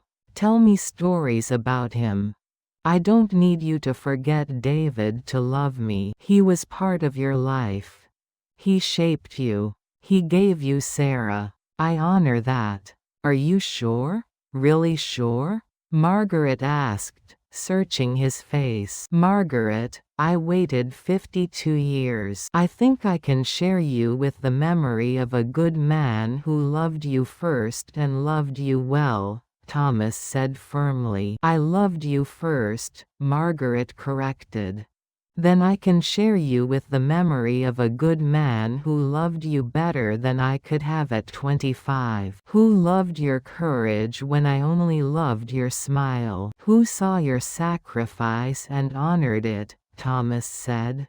Margaret kissed him then, tasting salt and joy and 50 years of love that had never quite died despite every reason it should have. The ceremony was simple but perfect. Sarah walked her mother down the aisle, her arms steady and strong. Thomas's nephew served as best man Thomas's own generation.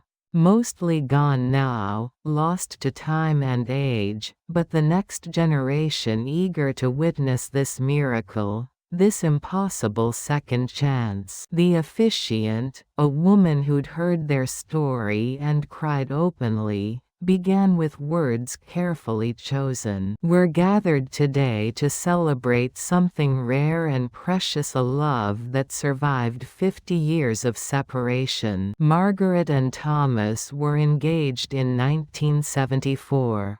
Due to circumstances beyond their control, an impossible choice made from love, they couldn't marry then. But they never stopped loving each other. And now, finally, they're getting their happy ending. Or maybe it's a happy beginning. Either way, we're honored to witness it.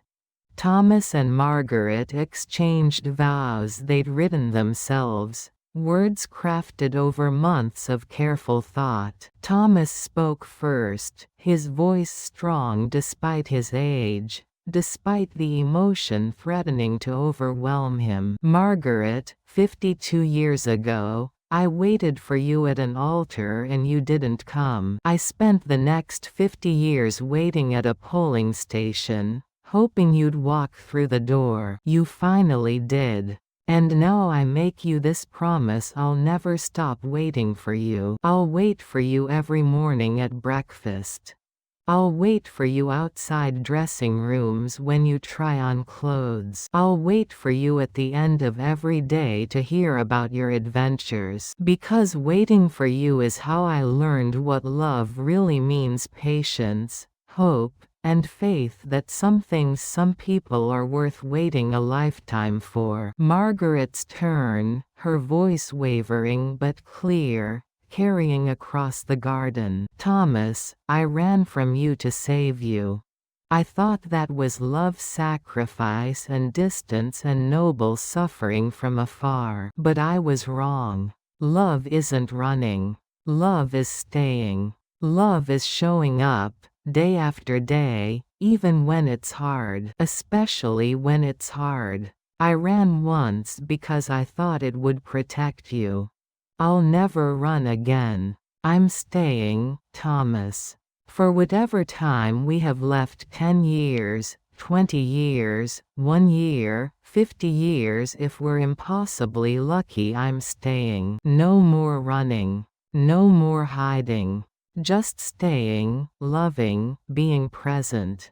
They exchanged rings with trembling hands. Not just Thomas's engagement ring, now finally on the correct hand after 53 years, but also matching wedding bands, simple silver circles that matched the promise ring and symbolized infinity. "I now pronounce you husband and wife.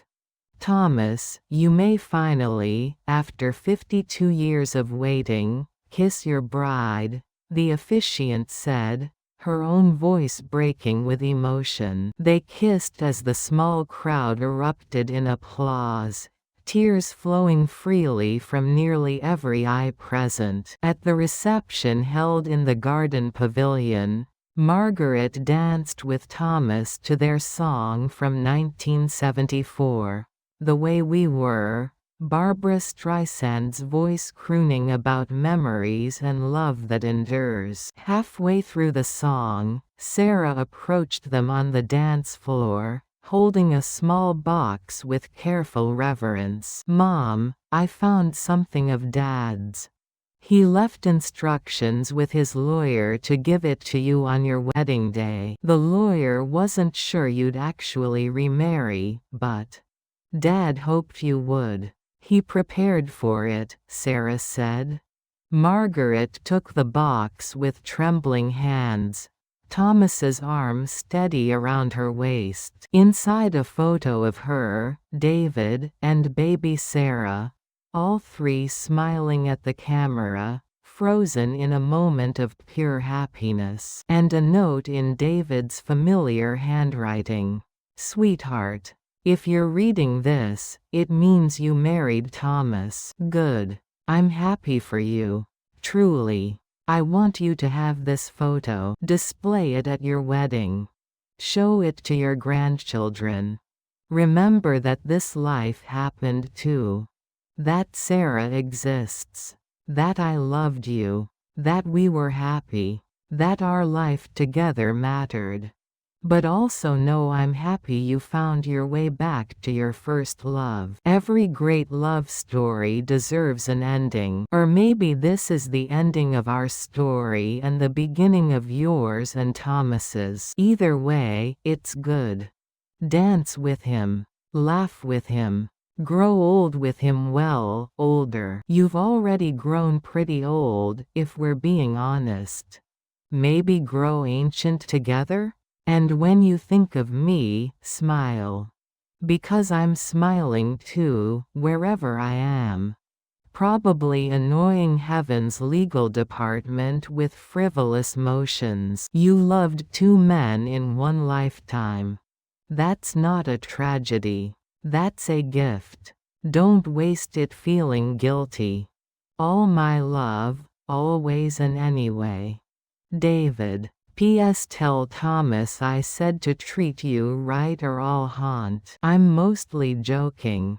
Mostly. Margaret clutched the photo to her chest, crying openly, Thomas holding her as she wept, tears of joy and grief mixed together. The complicated emotions of a woman who'd loved two men fully and lost one and found the other. "We'll keep him with us," Thomas promised into her hair. "David's part of your story, part of our story now. We'll honor him." Margaret nodded, unable to speak, throat too tight with emotion. Sarah took the photo gently and placed it on the head table, next to the wedding cake decorated with yellow roses. David smiling out at his daughter, his wife, and the man his wife had always loved, giving his blessing across the boundaries of death. Three loves. One family. One imperfect, beautiful, complicated story of sacrifice and patience and love that refused to die. 2 years later, November 2028. Election Day. Again. Another Tuesday in November. Another chance for citizens to shape their future. Margaret and Thomas Bradley finally sharing a last name after 55 years of waiting. Arrived at the Riverside polling station at 6:30 a.m., earlier than necessary, but unable to sleep from excitement. Thomas was 79 now, moving slower, using a cane more often than not. Margaret was 77, her hands affected by arthritis. Affected by arthritis that made simple tasks difficult.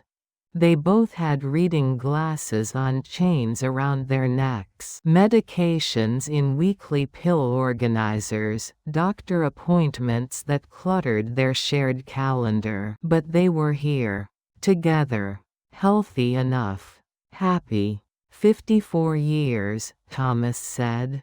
Settling carefully into his volunteer chair, his cane propped against the desk. "Since I ran away in a wedding dress?" Margaret asked. arranging her supplies with the careful precision of someone whose hands don't always cooperate. "Since the best and worst day of my life," Thomas corrected. "Mine too," Margaret agreed.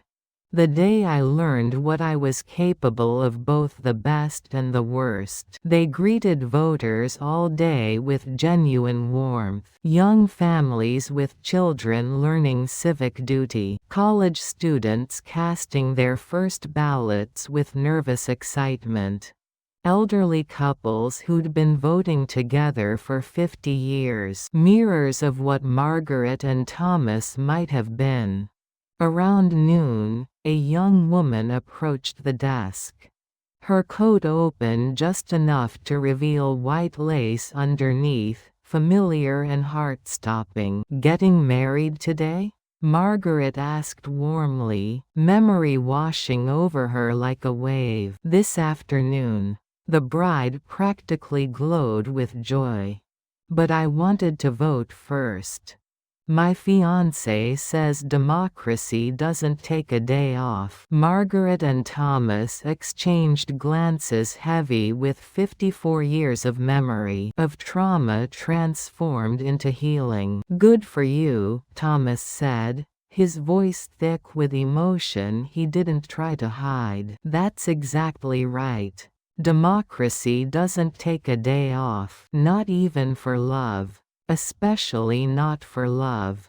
The young bride laughed and headed to a booth, her white dress rustling softly. Margaret reached over and took Thomas's hand under the desk, their fingers intertwining automatically. "We made it," she whispered, the words carrying the weight of everything they'd survived. "We did," Thomas confirmed, squeezing gently. "Was it worth it? All of it? The wait, the pain, the sacrifice, the 50 years apart?" Margaret asked, needing to hear his answer.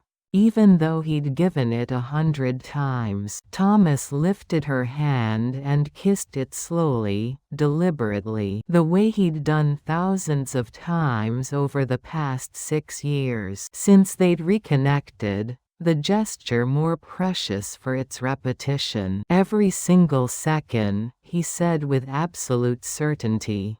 "Every year of waiting. Every day of wondering. Every moment of pain. All of it brought us here. And here, sitting beside you, serving democracy together, getting to go home with you tonight is exactly where I want to be, where I've always wanted to be." The polling station closed at 8 p.m., the last voters ushered out with thanks. They helped clean up with practiced efficiency, folding chairs. They'd folded hundreds of times, locking ballot boxes that held the hopes and choices of their community. They drove home to the small house they'd bought together 2 years ago, halfway between his old place and hers, a compromise that felt like victory. Sarah and her children were coming for dinner, as they did every Tuesday. Margaret stood at the kitchen window while dinner cooked, watching the sunset paint the sky in impossible colors, wearing 3 rings that told the story of her life. Thomas's engagement ring, finally on her left hand where it belonged after 53 years of waiting. Their wedding band from 4 years ago, still shiny and new. And on a chain around her neck, tucked under her shirt close to her heart, David's wedding ring, kept close, honored always. 3 rings. 2 husbands. 1 extraordinary life of impossible choices and enduring love. Thomas came up behind her and wrapped his arms around her waist, his chin resting on her silver hair, breathing in the scent of her shampoo mixed with the garlic and rosemary from dinner. "What are you thinking about?" he asked. "That democracy is messy. That love is complicated. That justice is hard. That sacrifice costs more than we expect but gives more than we imagine. But they're all worth fighting for, Margaret said. Profound thoughts for a Tuesday evening, Thomas teased gently. I'm a profound woman married to a patient man, Margaret said. You're my woman. You were always my woman, even when you weren't, Thomas said. Yours and David's, Margaret corrected gently. I'll share. I'm good at sharing. Had 52 years of practice, Thomas said.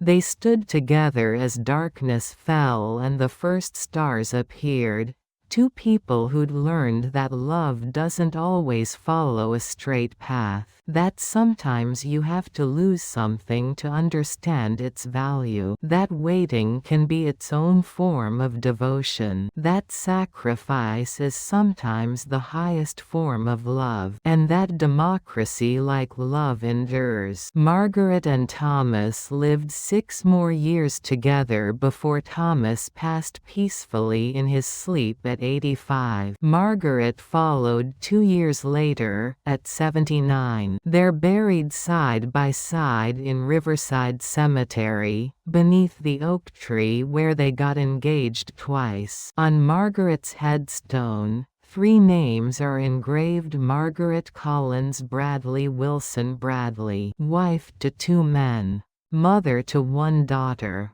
hero to 1 democracy.